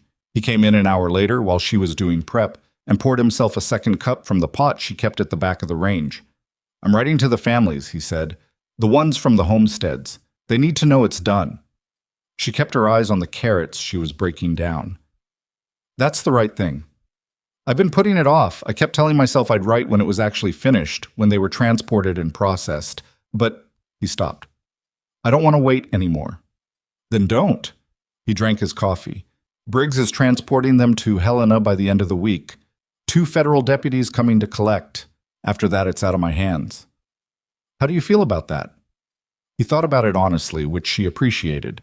He wasn't someone who answered that kind of question with whatever the acceptable answer was. Relieved, he said, and a little like, I don't know what to do with my arms. What do you mean? When you've been reaching for something for a long time and then it's there, and then it's handled, there's a period where your body doesn't know it's over yet. Still looking for the next problem, still scanning. He set the cup down. I keep checking the street. That'll pass. Probably. He looked at the window above the prep table, which faced the alley and offered a view of the back of the dry goods store. Briggs asked me something last night. She waited. He's had his deputy position open for 8 months. The man before went back east for family reasons. He asked if I had any interest. Rose set down the knife. She turned to look at him. Deputy, she said. Or potentially something more, depending on how things go. Briggs is 61. He said it himself. He's not planning to run again in the spring election. He wants someone he trusts in that office. What did you tell him? I told him I'd think about it. He looked at her directly. I wanted to tell you first. She held his gaze for a moment. Something in the center of her chest did a thing she didn't have a precise name for. Not quite surprised, because she'd been watching this man navigate Silver Creek for 3 weeks, and she'd seen the way he talked to people, the way Briggs treated him after one conversation, the way even the Gruber brothers at the hotel had relaxed around him. In that way, people relaxed around someone they instinctively found trustworthy. But hearing it said plainly was different from noting it in passing. You'd be good at it, she said. I was good at what I did before. That's not the same thing, and you know it. She picked up the knife again. Marshal work is chasing. Sheriff work is staying. Those are different muscles. He was quiet for a moment. You think I can't stay? I think you haven't tried yet. She looked at him. That's not a criticism. It's just true. Is it something you'd... He stopped, started again with the slight awkwardness of a man who has excellent instincts for most situations and was currently operating in territory his instincts hadn't mapped. If I stayed, in Silver Creek, is that something you'd want? The kitchen was quiet except for the range. Morning light was starting to come through the alley window, thin and white. Ask me that again in a month, she said, when you've had time to decide if you actually want to stay or if you're just tired of moving. He nodded. It wasn't the answer he'd wanted, she could see that, but it was the answer that was honest, and he had the sense to recognize the difference. A month, he said. A month. He took his coffee and went back to his letter writing, and she went back to her carrots, and Calvin came in 20 minutes later and looked between the two of them with the perceptiveness of a 15-year-old who'd been paying close attention and said nothing, which was its own kind of wisdom. The weeks that followed had the quality of something settling, not resolving. Settling, the way sediment settles after water has been disturbed, finding its new arrangement without drama. Ethan told Briggs he'd take the deputy position on a trial basis, which Briggs accepted with the pragmatism of a man who knew that men who'd spent careers moving didn't commit in full until they'd stood still long enough to feel the ground. The badge was different from his old one. Deputy Sheriff, Silver Creek, pressed into tin rather than the silver and enamel of a federal marshal's star. He'd turned in his old credentials when the Helena deputies came for Dole and Cutter, a moment he'd described to Rose as being smaller than he'd expected. Just a form and a signature and a handshake that meant 11 months of the hardest work of his life was officially closed. The tin badge sat on the boarding house dresser for 3 days before he pinned it on. She knew this because he told her one evening in the hotel dining room after service, when he'd taken to sitting at the table nearest the kitchen door with a cup of coffee and a newspaper, a habit that had started as nothing in particular and had gradually become the shape of something. 3 days, she said. I kept picking it up and putting it back down. Why? He looked at the badge on his coat. The last one meant something specific, 22 years worth of specific. This one, He paused. This one means I decided to stop. Or start. He looked at her. They're not the same thing, she said, but they're not as different as you're making them. He was quiet for a while. Then he said, How did you do it? The first time you decided a place was worth staying for? She thought about it seriously, the way he'd thought about her question. I didn't decide the place was worth staying for, she said. I decided the work was. The place came along with it. He turned his coffee cup. And now? Now I'd say it's both. She looked at the dining room toque, the 8 tables, the white cloths, the oil lamps, the window that in the summer evenings let in the smell of the hills. I've been making good food for 15 years, and I didn't know until 6 weeks ago what it felt like to make it somewhere that deserved it. He nodded slowly. He understood that, she could tell. Not the cooking part specifically, but the architecture of it, the way a person could spend a long time doing the right thing in the wrong context and not know what was missing until they found the right one. I'm going to take the position, he said. It wasn't news, he'd already told Briggs, but she understood he was saying it differently now, not as a decision, but as a fact about himself. I know, she said. That obvious? You've walked this main street every morning for 2 weeks. You know which buildings need new foundations and which storefronts are fire risks, and you've already introduced yourself to every business owner between here and the South End. That's not a man deciding whether to stay. That's a man who's already staying and working out the terms. He looked at her with the expression she'd come to recognize as the one he wore when she'd said something accurate that he hadn't articulated to himself yet. You pay attention, he said. I always pay attention, she said. It's how I've survived. No. Halston called her into his office in the 4th week of February, a formal summons which was unusual. Their conversations generally happened in the kitchen or the dining room, the working spaces. His office was small and overfurnished, the desk too large for the room, the bookshelves holding more ledgers than books. He sat behind the desk with his hands folded and the expression of a man working up to something. I'd like to expand the kitchen's operation, he said. She waited. There's a building adjacent to the hotel. I own it, have for 3 years, used it for storage. It opens onto the side street. I've been thinking about a separate dining establishment, not the hotel dining room, something that stands alone, a restaurant. She kept her face neutral. What kind of restaurant? The kind that's driven by the kitchen rather than the room. I've spoken to the mayor about it. He thinks the town is at a point where it can support something like that. The clientele is there, between the mining company people and the ranching families and the travelers on the northern route. He paused. I'd want you to run it. Not as head cook, as chef. A different title, a different arrangement. A different wage, she said. He almost smiled. A different wage. She looked at him for a moment. She thought about what she'd said to Ethan. I didn't decide the place was worth staying for. I decided the work was. And here was the work expanding in front of her, not because she'd campaigned for it or asked for it, but because she'd made the short rib 3 times a week and the roasted chicken and the mayor's 8-course dinner and every ordinary Tuesday and Wednesday night. And the work had done what good work did, which was make itself visible. I'd want Calvin on the cooking staff, not the kitchen staff. A title, a wage for the position. Halston blinked. He's 15 pice? He's 15 and he's better at this than most adults I've trained. In 2 years, he'll be better than me at certain things. I won't leave him behind. A pause. All right. I'd want approval over the dining room design as it relates to the kitchen. The flow between the two matters more than most people think, and I'm not cooking in a space where someone's put the cold room on the wrong side of the prep line. That's reasonable. And I want Dora. He looked up. Dora is the hotel dining room's.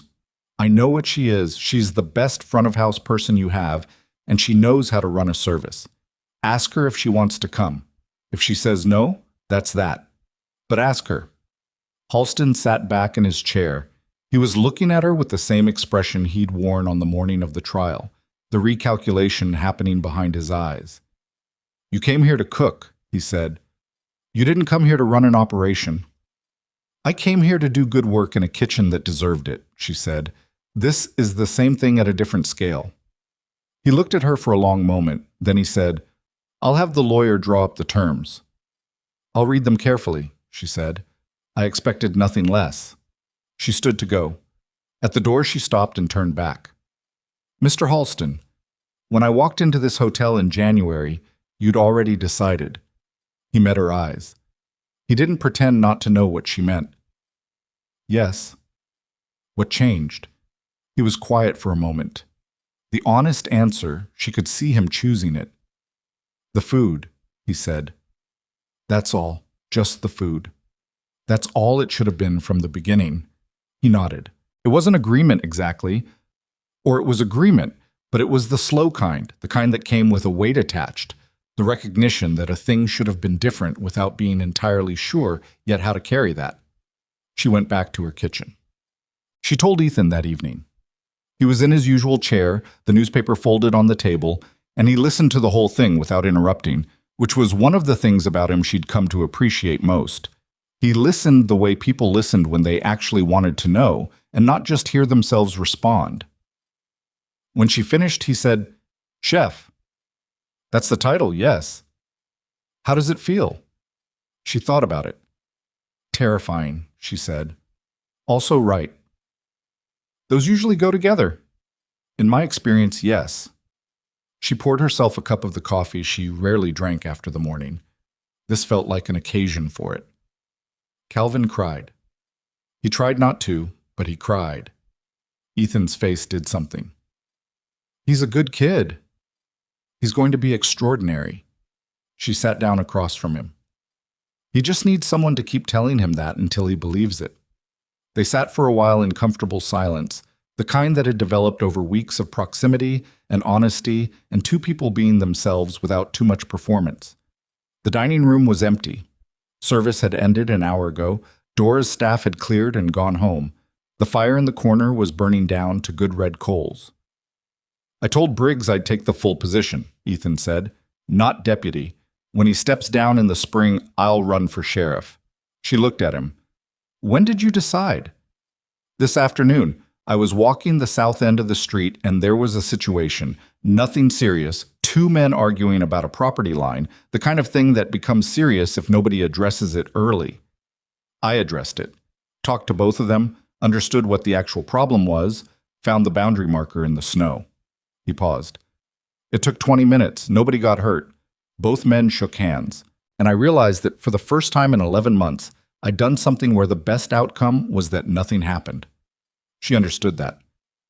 "You've been in the business of things happening for a long time, chasing things, making things happen so that worse things couldn't." He looked at the fire.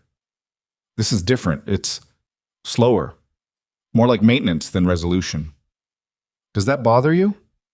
"I thought it would." He turned his cup. "It doesn't." She looked at him. He was different from the man she'd found in the snow, and not different at all. The fundamental thing, the steadiness, the honesty, the capacity for paying attention, that was the same. What was different was the exhaustion that had been in his face that first night, the particular hollowness of a man who'd been running so long he'd forgotten there was a destination. It wasn't there anymore, or it was still there in traces, the way a long illness leaves traces in the face, but it wasn't the dominant thing anymore. "Can I ask you something?" she said. "Yes."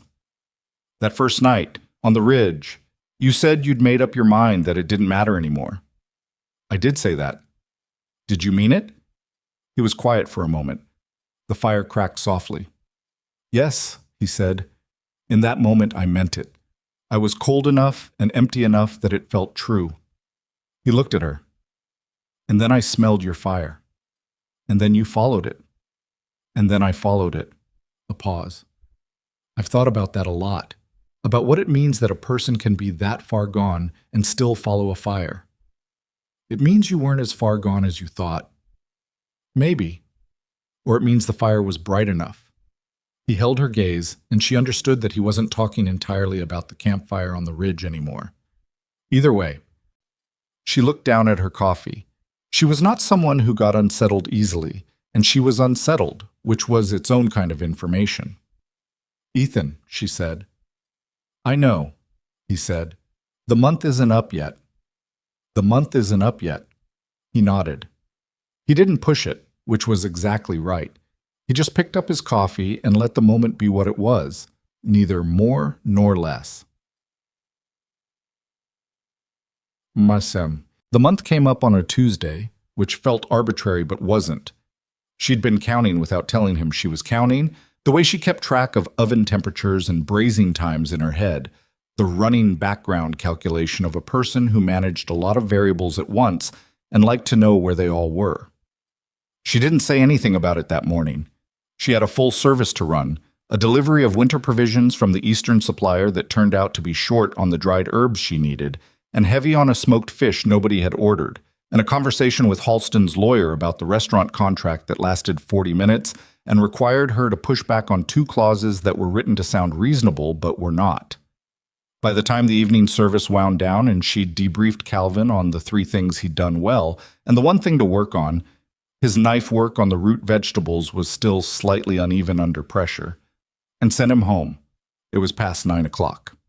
Ethan was in his chair. She sat down across from him and poured a cup of coffee and looked at him, and he looked at her and he said, "It's been a month. It's been a month." And? She thought about the careful, honest answer, the way she thought about anything that mattered. Not the answer that sounded right. Not the answer that protected her from something. The actual true answer. "I want you to stay," she said. "Not because I need you to, not because I'd be lost without you, because I wouldn't be. I'd be exactly here, doing exactly this work, because that's what I am." She held his gaze. "But you make the daily shape of it better. You're honest and you're steady, and you make me laugh about once a week, which turns out to be about the right amount. And I think we're probably better at the things we're each trying to do when we're not doing them alone." She paused. "That's what I've got." He was quiet for a moment. "That's more than most people manage to say," he said. "I've been rehearsing it." "I know," he said. "I could tell." She almost laughed. "Was it that obvious?" "Only because I know how you talk when you haven't rehearsed. This was slower." But he was smiling. Not the almost smile she'd been cataloging for 2 months, the actual one, which rearranged his whole face. "For what it's worth. I'm not going anywhere. I'm running for sheriff in the spring. I have a boarding house room that I've somehow accumulated an embarrassing amount of books in, and—" He stopped. "And?" she said. "And you make the daily shape of things better too, considerably." She picked up her coffee. He picked up his. "All right," she said. "All right," he said. It was not a dramatic moment. It was a Tuesday night in a hotel dining room in Silver Creek in the middle of winter, with the fire burning low and the street outside quiet, and the kitchen behind them still warm from the service. 2 people who had found each other by accident, in a snowstorm, by following something that turned out to be worth following. Not perfect, not smooth, just true. The spring came slow and wet to Silver Creek, the snow going out in stages, the creek running high and brown with the melt, the mud on the main street becoming a running joke that the town council tried to address with gravel and gave up on after the 3rd delivery sank without a trace. Ethan won the sheriff's election by a margin that surprised him, though it didn't particularly surprise anyone who'd watched him work the south end of the street for 3 months. Briggs handed over the keys to the office on a Friday afternoon with the gravity of a man performing a ritual, and then immediately took off his coat, pulled out a fishing rod he'd apparently been keeping in the supply closet for this specific occasion, and left. Rose signed the restaurant contract on the same Friday, which they discovered only afterward was a coincidence, which it was, entirely. The restaurant, they called it simply Linwood's, which was Halston's suggestion, and one of the few suggestions of his she'd accepted without negotiation, opened in the 2nd week of May. Calvin was there in a proper cook's coat that Rose had ordered from Bozeman, which he wore with the extreme self-consciousness of someone who was not yet used to being taken seriously by anyone who wasn't Rose. Dora had come across from the hotel, which had not surprised Rose and had greatly surprised Halston, and she ran the dining room with the composed authority of someone finally operating at the scale she'd always been capable of. The first evening was not perfect. 2 dishes ran late because the new oven had a calibration problem that Rose identified in the 2nd hour of service and managed by adjusting 3 things simultaneously, which Calvin watched and filed away. 1 table sent back a dish, which turned out to be a preference issue rather than a quality issue, and which Rose handled by sending out something different with a brief note that she'd tried to write diplomatically and probably hadn't entirely succeeded at. The coffee was exactly right, because she'd switched to the Reber Company roast in January and had not looked back. After service, when the kitchen was cleaned and the dining room reset for morning, she sat on the back step of the restaurant and looked at the alley and the dark shape of the hills beyond the edge of town. Ethan came and sat beside her. He had mud on his boots from something that had apparently happened on the south end of the main street that evening, and he smelled like cold air and the wood smoke from the sheriff's office stove. He didn't say anything. He just sat there with her in the dark, their shoulders touching, and looked at the same hills. "How do you feel?" he said after a while. She thought about it. She thought about 15 years of mining camps and trail settlements and hotel kitchens where someone always thought they were doing her a favor by letting her work. She thought about the wagon and the winter road, and the man she'd heard breathing in the tree line and decided was not a threat. She thought about Calvin that morning in his cook's coat, practicing his knife work before service started because he'd asked her what the best cooks did to get better, and she'd said they practiced when nobody was watching, and he'd taken that literally, and she'd found him at 5:45 at the prep table working. "Like the first night of something," she said. Ethan looked at her. "Good first night or hard first night?" "Both." She leaned slightly into him, just her shoulder, just the small pressure of being next to someone you'd chosen to be next to. "The best ones usually are." He put his arm around her carefully, like a man who understood that careful was the right speed for this particular thing. And she let him, and they sat there on the back step of Linwood's restaurant while Silver Creek settled into its spring evening around them, the creek running loud somewhere to the east, and the lights coming on one by one in the buildings along the main street, and the night coming in slow and soft off the hills. The summer that followed the opening of Linwood's was the kind of summer that a town remembers without fully understanding why, not because anything dramatic happened in those months, but because something quieter did, the kind of change that doesn't announce itself and only becomes visible in retrospect, like a tree you walk past every day without noticing until the day you realize it's twice the size it was when you started paying attention. The restaurant filled up, not immediately, not all at once, but consistently, the way a good thing fills up when word travels honestly, rather than by advertisement. The mining company men came first, then the ranching families from the outer settlements who made the drive into town on Saturdays and had previously eaten at Muriel's out of habit rather than preference. Then the travelers on the northern route started stopping specifically because they'd heard something from someone who'd heard something, the particular telegraph of word of mouth that worked faster in the frontier than any newspaper. By July, Rose was turning tables twice on Friday evenings and had started a reservation system, which Silver Creek had never needed before, and which the town took to with the mix of pride and mild indignation that people felt when their town became the kind of place that required one. Calvin turned 16 in June. Rose made him a cake, which she rarely did. Desserts were not her natural territory. She found them too precise, too unforgiving of improvisation. And it was a good cake, dense and not too sweet, and Calvin ate 2 pieces with the focused appreciation of someone who understood what had gone into it. He was taller now, and his knife work had become what she'd told him it would become: clean, fast, automatic, the kind of skill that lived in the hands rather than the mind. She'd started teaching him the braising techniques, the long heat patient cooking that required judgment more than technique, and he was learning those the same way he'd learned everything, by watching once, asking one precise question, and then doing it until he understood it in his body rather than just his head. "You're going to run your own kitchen someday," she told him one morning in late July, when he'd executed a reduction without being overseen for the first time and had gotten it exactly right. He looked at the pot. "Not for a while." "No, but someday." He was quiet for a moment. "Would that bother you, if I left?" She turned to look at him.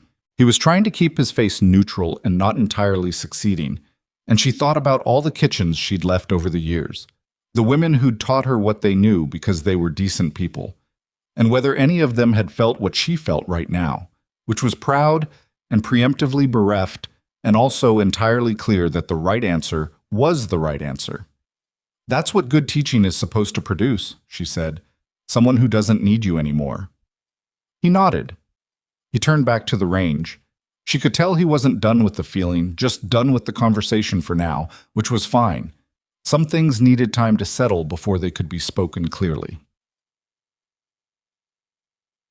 Ethan's first summer as sheriff was instructive in ways he hadn't anticipated. He'd expected the work to be like the deputy work, scaled up. More decisions, more visibility, the same basic activity of managing the human tendency toward conflict in a small, dense community. What he hadn't expected was how much of the job was simply being present, showing up at the same places at the same times, being someone people recognized and, over time, trusted not because he'd done anything particularly impressive, but because he was reliably there. The south end of the main street in the morning, the livery at midday, where Gruber was always willing to talk, and where talk was information. The boarding houses and saloons in the evening, not to police them, but to be known in them, to be the kind of presence that made the temperature of a room stay reasonable. It was, he told Rose one evening, the opposite of everything he'd done for 22 years. How? She said. She was shelling dried beans at the kitchen table, prep for the next day's service, the kind of quiet mechanical work she did in the evenings to decompress. Marshalling is about tracking something down, following. The problem is always moving away from you, and you're always moving toward it. He sat across from her, his hat on the table, his coat still on because the kitchen in the evenings was the best heated room he spent time in, and he'd never quite stopped appreciating that. The problem comes to you, or around you. You're the fixed point. And that's strange. It's strange, but it's also, he thought about how to say it accurately. It turns out I'm reasonably good at being a fixed point. That's not something I knew about myself. She looked at him. I knew.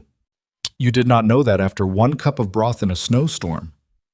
I knew it after about 4 days, she said, when you stopped asking me to make decisions and started just being useful without requiring direction. That's a fixed point person. They don't need the movement to feel like they're doing something. He looked at her for a moment.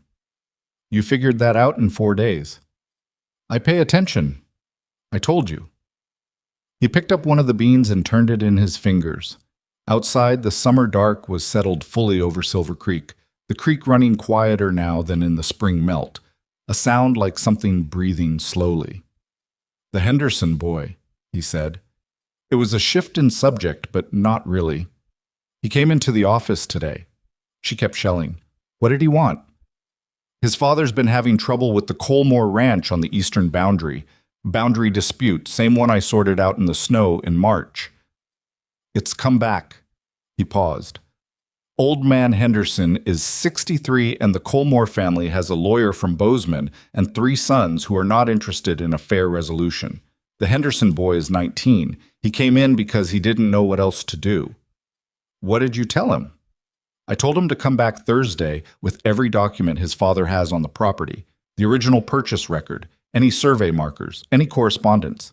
I told him I'd look at it and we'd figure out the actual legal situation before anyone got emotional about it. He set the bean down. He looked at me like I'd said something in a foreign language. He didn't expect to be taken seriously. No. Ethan was quiet for a moment. That's the part that gets me, every time. The way people come in with their shoulders up around their ears, ready to be dismissed or told to go somewhere else, and when you just listen to them and treat the problem like it's a real problem, they look like that. He shook his head. It shouldn't be surprising at this point, but it still is. She looked at him across the table. The lamp between them threw a warm, uneven light, the kind of light that was forgiving without being dishonest. That's why you're good at this, she said. He started to deflect and then didn't, because she'd told him early on that deflecting compliments that were accurate was a form of dishonesty, and he'd found he couldn't entirely argue with that. We'll see how Thursday goes, he said. It went well. She found out 3 days later from Dora, who had found out from the mayor's wife, who had found out from Mrs. Henderson, that Ethan had spent 2 hours reviewing the documents and then accompanied the Henderson boy to the Coleburn ranch personally, and that whatever had happened in that meeting had resulted in a handshake and a revised boundary agreement and old man Henderson calling Ethan the best sheriff the town had ever had, which was easy to say about a man who'd only been sheriff since spring, but was also probably true. She didn't tell him she'd heard that. She didn't need to. She just made the short rib that Thursday evening and sent a plate to the sheriff's office with Calvin, who came back and reported that the sheriff had said to tell her it was exactly right, which was the highest compliment Ethan Coleburn was capable of delivering and which she received accordingly. The letter from Margaret arrived in August. She knew about Margaret. Ethan had mentioned his sister in small pieces over the months, the way people mentioned the important things, sideways and without ceremony. The woman outside of Billings who had asked him to stop doing the work before it killed him. He'd written to her in January, when he'd written to the Homestead families, and again in March when he'd taken the deputy position, and again in May with the news of the sheriff's election. She gathered, from the way he handled those letters, that Margaret was the kind of person whose opinion mattered to him in the quiet way that couldn't be admitted out loud without sounding like more than it was. The August letter came on a Wednesday. He brought it to the kitchen that evening unopened, which told her something, and she did not comment on this. He read it there, at the kitchen table, while she finished the inventory for the week. She didn't watch him read it. She noted in her peripheral vision that it was a long letter, several pages, and that he read it slowly. When he finished, he set it on the table and was quiet for a moment. "She's glad I'm settled," he said. "Good. She wants to visit. In the fall, when the passes are clearer." Rose turned from the inventory shelf. "How do you feel about that?" "Good, I think." He folded the letter carefully, the way he handled things that mattered without making a show of the handling. "She says she'd like to meet you." Rose looked at him. "She knows about me. I wrote to her about you, more than once." He met her eyes. "I hope that's all right." She thought about what it meant. This man who'd spent 22 years in motion, who wrote careful letters to his sister about the woman he'd found in a Montana snowstorm, who had folded this letter with the same care he brought to everything that was real to him. "What did you say about me?" she said. He considered. "That you were the best cook I'd ever encountered, that you were direct to the point of occasionally being alarming, that you had saved my life in a strictly practical sense, and in at least one other sense I was still working out the language for." He paused. "That I thought you were the most self-possessed person I'd ever met, and that I found that—" Another pause. "Remarkable wasn't the right word. Essential, maybe." She looked at him for a long moment. "Tell her I'd like to meet her too," she said. He nodded. He put the letter in his coat pocket. They went back to what they were doing, and the evening moved forward the way evenings did.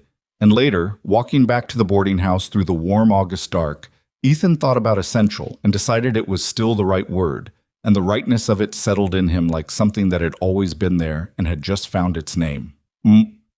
Margaret Coleburn arrived in the second week of September on the northbound stage, which was late by 4 hours due to a wheel problem outside of Livingston, a fact she reported with the brisk equanimity of a woman who had decided that most things were manageable if you approached them with the right attitude and enough food in your bag. She was 60, short, where her brother was tall, with the same gray-blue eyes and the same quality of attention. The sense that she was actually listening to what you said rather than waiting for her turn to respond. She walked into Linwood's on the evening of her first day in Silver Creek and sat at a table by the window and ordered the short rib. And when Rose came out of the kitchen at the end of service and sat across from her, Margaret said without preamble, "He wrote about the soup first. That was the first letter. The one from January. He just said he'd found a woman in the wilderness who made the best broth he'd ever tasted, and that it had possibly saved his life. I read that and I thought, well, this will be interesting." "And is it?" Rose said. "More than I expected." Margaret looked at her steadily. "I want to tell you something, and I hope you'll take it in the spirit it's intended, which is honest rather than flattering." "I prefer honest," Rose said. "I know. He told me that too." A small smile. "My brother has spent his entire adult life measuring himself against what he was chasing. Whatever he was after, a criminal, a case, a resolution, that was the thing that told him who he was. When he lost the trail of those men in January, it wasn't just a failure of the job. It was, he didn't know who he was without the chase, and that frightened him more than the cold did." She paused. "He didn't write that to me. I'm saying what I read between what he did write." "You know him well," Rose said. I've been watching him since he was 7 years old. You pick things up. She looked around the restaurant, the tables, the lamps, the sound of Calvin and the kitchen boy finishing up in the back. What you've built here is extraordinary, but I suspect you already know that. I know what it cost, Rose said. That's a little different from knowing it's extraordinary. Margaret looked at her. Yes, she said. That's exactly the distinction. A pause. Are you happy? It was the kind of direct question Rose had spent her life not being asked, because most people didn't ask it. They asked around it. They asked easier things. She sat with it for a moment, honestly, the way she tried to sit with questions that mattered. I'm building something, she said. It's hard and it's mine, and it's the work I was always capable of doing, just finally in a place that lets me do it. And there's someone beside me who is steady, who doesn't need me to be less than I am. She met Margaret's eyes. I don't know if happy is the right word for all of that, but it's the right life. I know that. Margaret was quiet for a moment. Then she said, He told me he followed a fire. He did.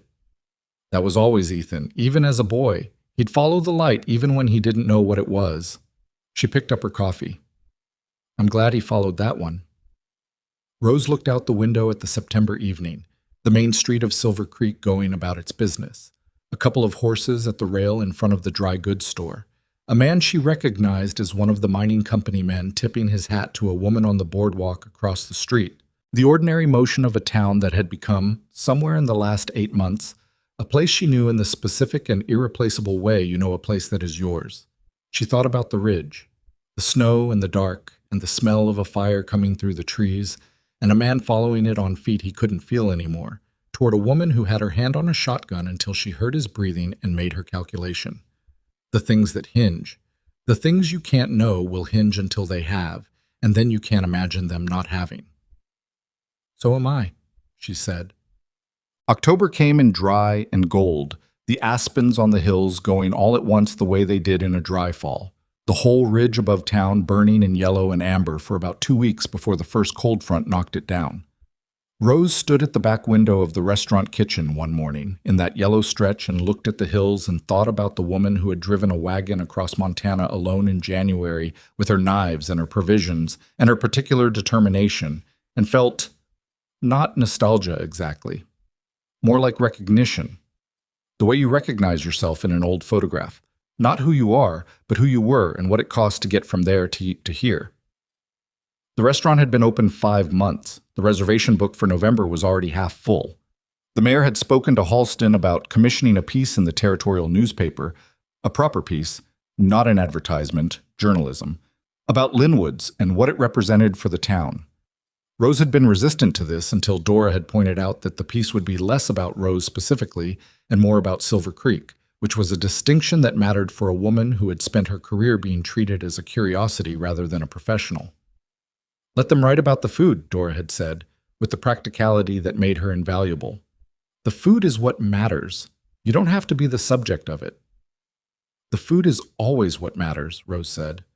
Yes, but letting people know that is different from just knowing it yourself. She'd agreed. The reporter came on a Tuesday in late October, a young woman named Agnes Stern from the paper in Helena, who took her notes in a precise shorthand and tasted everything on the current menu with the focused attention of someone who was going to describe it accurately rather than enthusiastically. Rose appreciated that. She also answered Agnes's questions with the same precision, neither minimizing nor inflating, just describing the work and how it had come to be in a place like Silver Creek and what it was intended to be. Agnes asked, near the end of the interview, how Rose had come to be in Silver Creek specifically. Rose thought about the honest answer. I followed the best work available, she said. The territory is large. This is where the best kitchen was. That was true. It was also not complete, and they both understood it wasn't complete, and Agnes didn't press it, because she was good at her job and knew when a true answer was nonetheless a partial one. What Rose didn't say, and didn't need to say to anyone who wasn't already in the story with her, was that she had not known the best kitchen was here when she set out. She had known it by reputation, by the details she'd gathered, by the reasonable calculation of a woman who researched carefully before traveling 4 weeks in winter. She had pointed herself at Silver Creek with everything she had, and Silver Creek had turned out to be what she'd pointed herself at. But the rest of it, the sheriff who sat at the back table every evening, the 15-year-old who was going to be extraordinary, the town that had become hers in the way that towns become yours, not through being welcomed but through staying long enough to belong. None of that had been in the plan. The plan had been the kitchen. The life had come with it. The piece ran in November. Agnes Stern had written it well. Clear and honest, focused on the food, and the restaurant as an emblem of what a frontier town could become when it took quality seriously, with a few lines about Rose herself that were specific enough to be real and restrained enough to be respectful. It ran on the front page of the territorial section, which Rose discovered when Ethan came into the kitchen at 5:45 on a Thursday morning with a copy of the paper and held it out to her without saying anything. She read it standing at the prep table. Calvin read it over her shoulder, which she allowed because he was trying to be tactful about it and not entirely succeeding. When she finished, she set the paper down. "Front page," Calvin said. "I can see that. The front page of the territorial section is basically the front page of the whole." "Calvin?" "Yes." "Get the fire going on the range." He got the fire going. She stood at the prep table for another moment, her hands flat on the butcher block, looking at the paper. Ethan was leaning against the door frame to the alley, watching her, not saying anything. He was getting better at knowing when to not say anything, which was one of the developments of the year that had been, in its quiet way, as significant as any of the larger ones. "It's good," she said finally. "It is." She got the food right. The description of the braised short rib is... She stopped. "It's accurate. That matters. People are going to come from further away now," Ethan said. "Word was already traveling. This will move faster." "I know." She picked up her knife. "We'll need another kitchen hand. Someone Calvin can train, which means someone with enough humility to learn from a 16-year-old. That narrows the field. Considerably. She looked at him. He was smiling, the real one, easy in the morning light of the kitchen doorway. She thought about what Margaret had said. He'd follow the light even when he didn't know what it was. And she thought about that ridge in January and the smell of the fire and the sound of a man's breathing in the dark that she'd identified as not a threat, and all the ordinary mornings that had accumulated between that night and this one, the weight and the substance of them. She thought about what she would tell herself, if she could tell the woman in the wagon anything. The woman driving north alone in January, with her knives and her conviction and the full reasonable expectation that she would have to fight for every inch of what she wanted and might not get all of it even then. She thought the truth was something like this: you don't get what you deserve. The world doesn't work that way, and it never has, and pretending otherwise is the particular self-deception of people who haven't been tested enough. What you get is what you build, and what you build is limited and shaped by things outside your control. The kitchen that's available, the man who owns it, and his particular blindnesses. The weather on the mountain road, the precise temperature at which a broth becomes remarkable rather than merely competent. You work within those limits. You make your best decisions with the information you have. You keep moving toward the thing you know you can do. And sometimes, not always, not reliably, not as a reward for deserving it, sometimes you follow a fire and it leads somewhere you didn't know you were going. The first real snow of the season came in the third week of November, overnight, quiet and deep, the kind of snow that transformed the town into something unrecognizable, and then, when the morning light hit it, into something finer than what had been there before. Rose woke before the alarm and lay still for a moment, listening. She'd moved out of the hotel's small second-floor room in September into a house at the east end of town, small, 2 rooms, with a kitchen that she'd spent 3 weeks making functional according to her own exact standards. Ethan had helped with the kitchen modifications without being asked, and without offering opinions she hadn't sought, and had repaired the window latch on the north side that the previous tenant had left broken, and had spent one Saturday afternoon helping her move the cast-iron stove to a better position, which had required both of them and a good deal of controlled frustration, and had ended with coffee and the particular kind of laughter that comes from shared physical difficulty and nobody getting hurt. He hadn't moved in. That wasn't the arrangement, not yet, maybe not for a while. But his books had migrated, the way books did, half a shelf at a time, until one day she'd counted and realized there were more of his books in her East End house than in the boarding house room. She hadn't mentioned it. Neither had he. It was the kind of thing that resolved itself when both people were being honest. She got up in the dark and dressed and went to the window.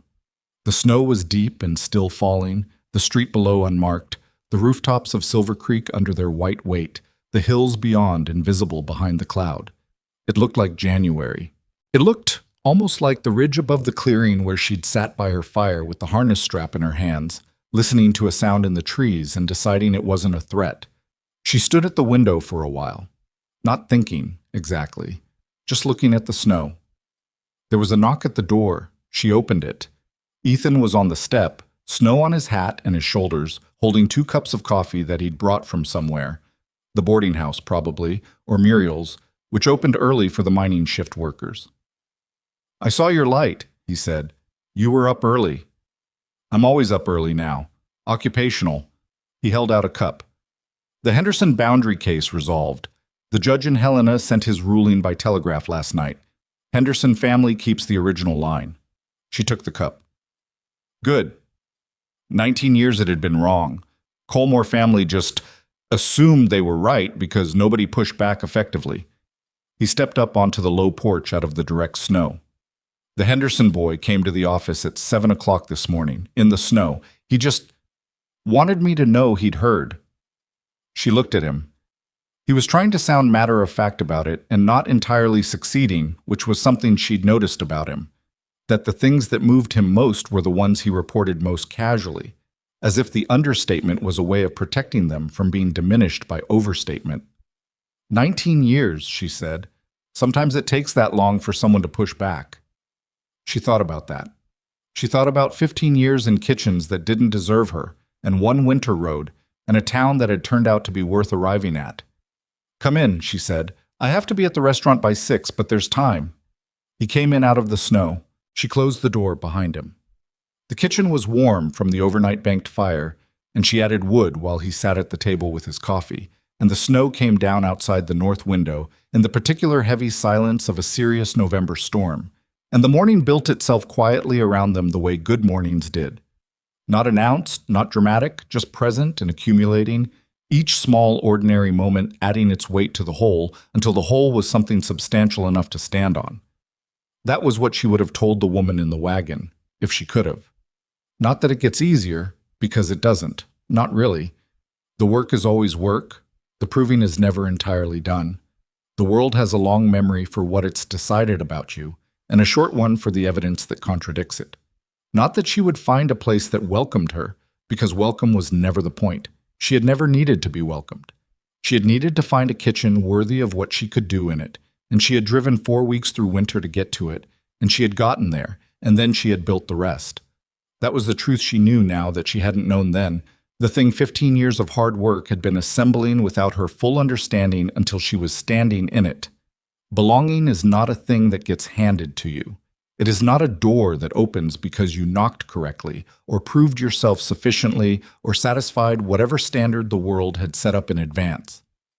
It is a thing you build. With your hands and your judgment and your refusal to be smaller than you are, you lay it down plank by plank in whatever ground you find, and one day you look up and realize you have built something real. She had built something real.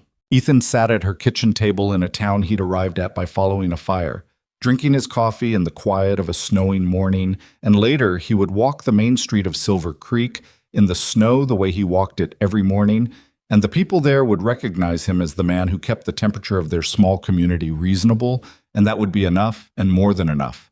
Calvin would be in the restaurant kitchen at 6 o'clock, his coat on, his knife already out, practicing his prep work with the particular focus of someone who has decided that excellence is not a destination, but a daily decision. And Rose would watch him from across the room and know that whatever she'd done that was worth doing would continue past her in that boy's hands, in every kitchen he'd ever run, and every young cook he'd teach the same way she'd taught him. Dora would be setting the dining room tables with the unhurried authority of someone who had finally found the scale she was capable of operating at. Margaret would write her regular letter from outside Billings, and Ethan would read it at the kitchen table on Sunday mornings and occasionally read parts of it aloud, which was how Rose had come to know Margaret's voice almost as well as her face. Frank Dole and Cutter were in a federal prison in Helena, processed and sentenced and removed from the story, except as the thing that had sent a marshal north into the wrong weather, toward a campfire, toward a woman who had made her calculations and let him sit down. Life was not, Rose knew, a thing that resolved cleanly. It was not a short rib braised to perfection, where every element had been chosen and prepared and brought to exactly the right conclusion. It was more like a kitchen in the middle of a full service, controlled chaos, simultaneous demands, the constant management of heat and timing, and the occasional thing that went wrong and had to be recovered from without losing the thread of everything else. You didn't get to stand back and admire it while it was happening. You just worked, and you paid attention, and you made the best decision available at each moment. And at the end of the service, you looked at what had come out of it, and you cleaned the kitchen, and you started again in the morning. She was not done. She understood that clearly. The restaurant was not the end of it, and Ethan sitting at her table was not the end of it, and Calvin's knife work was not the end of it. These were the current chapter of a thing that had more chapters in it than she could see from here.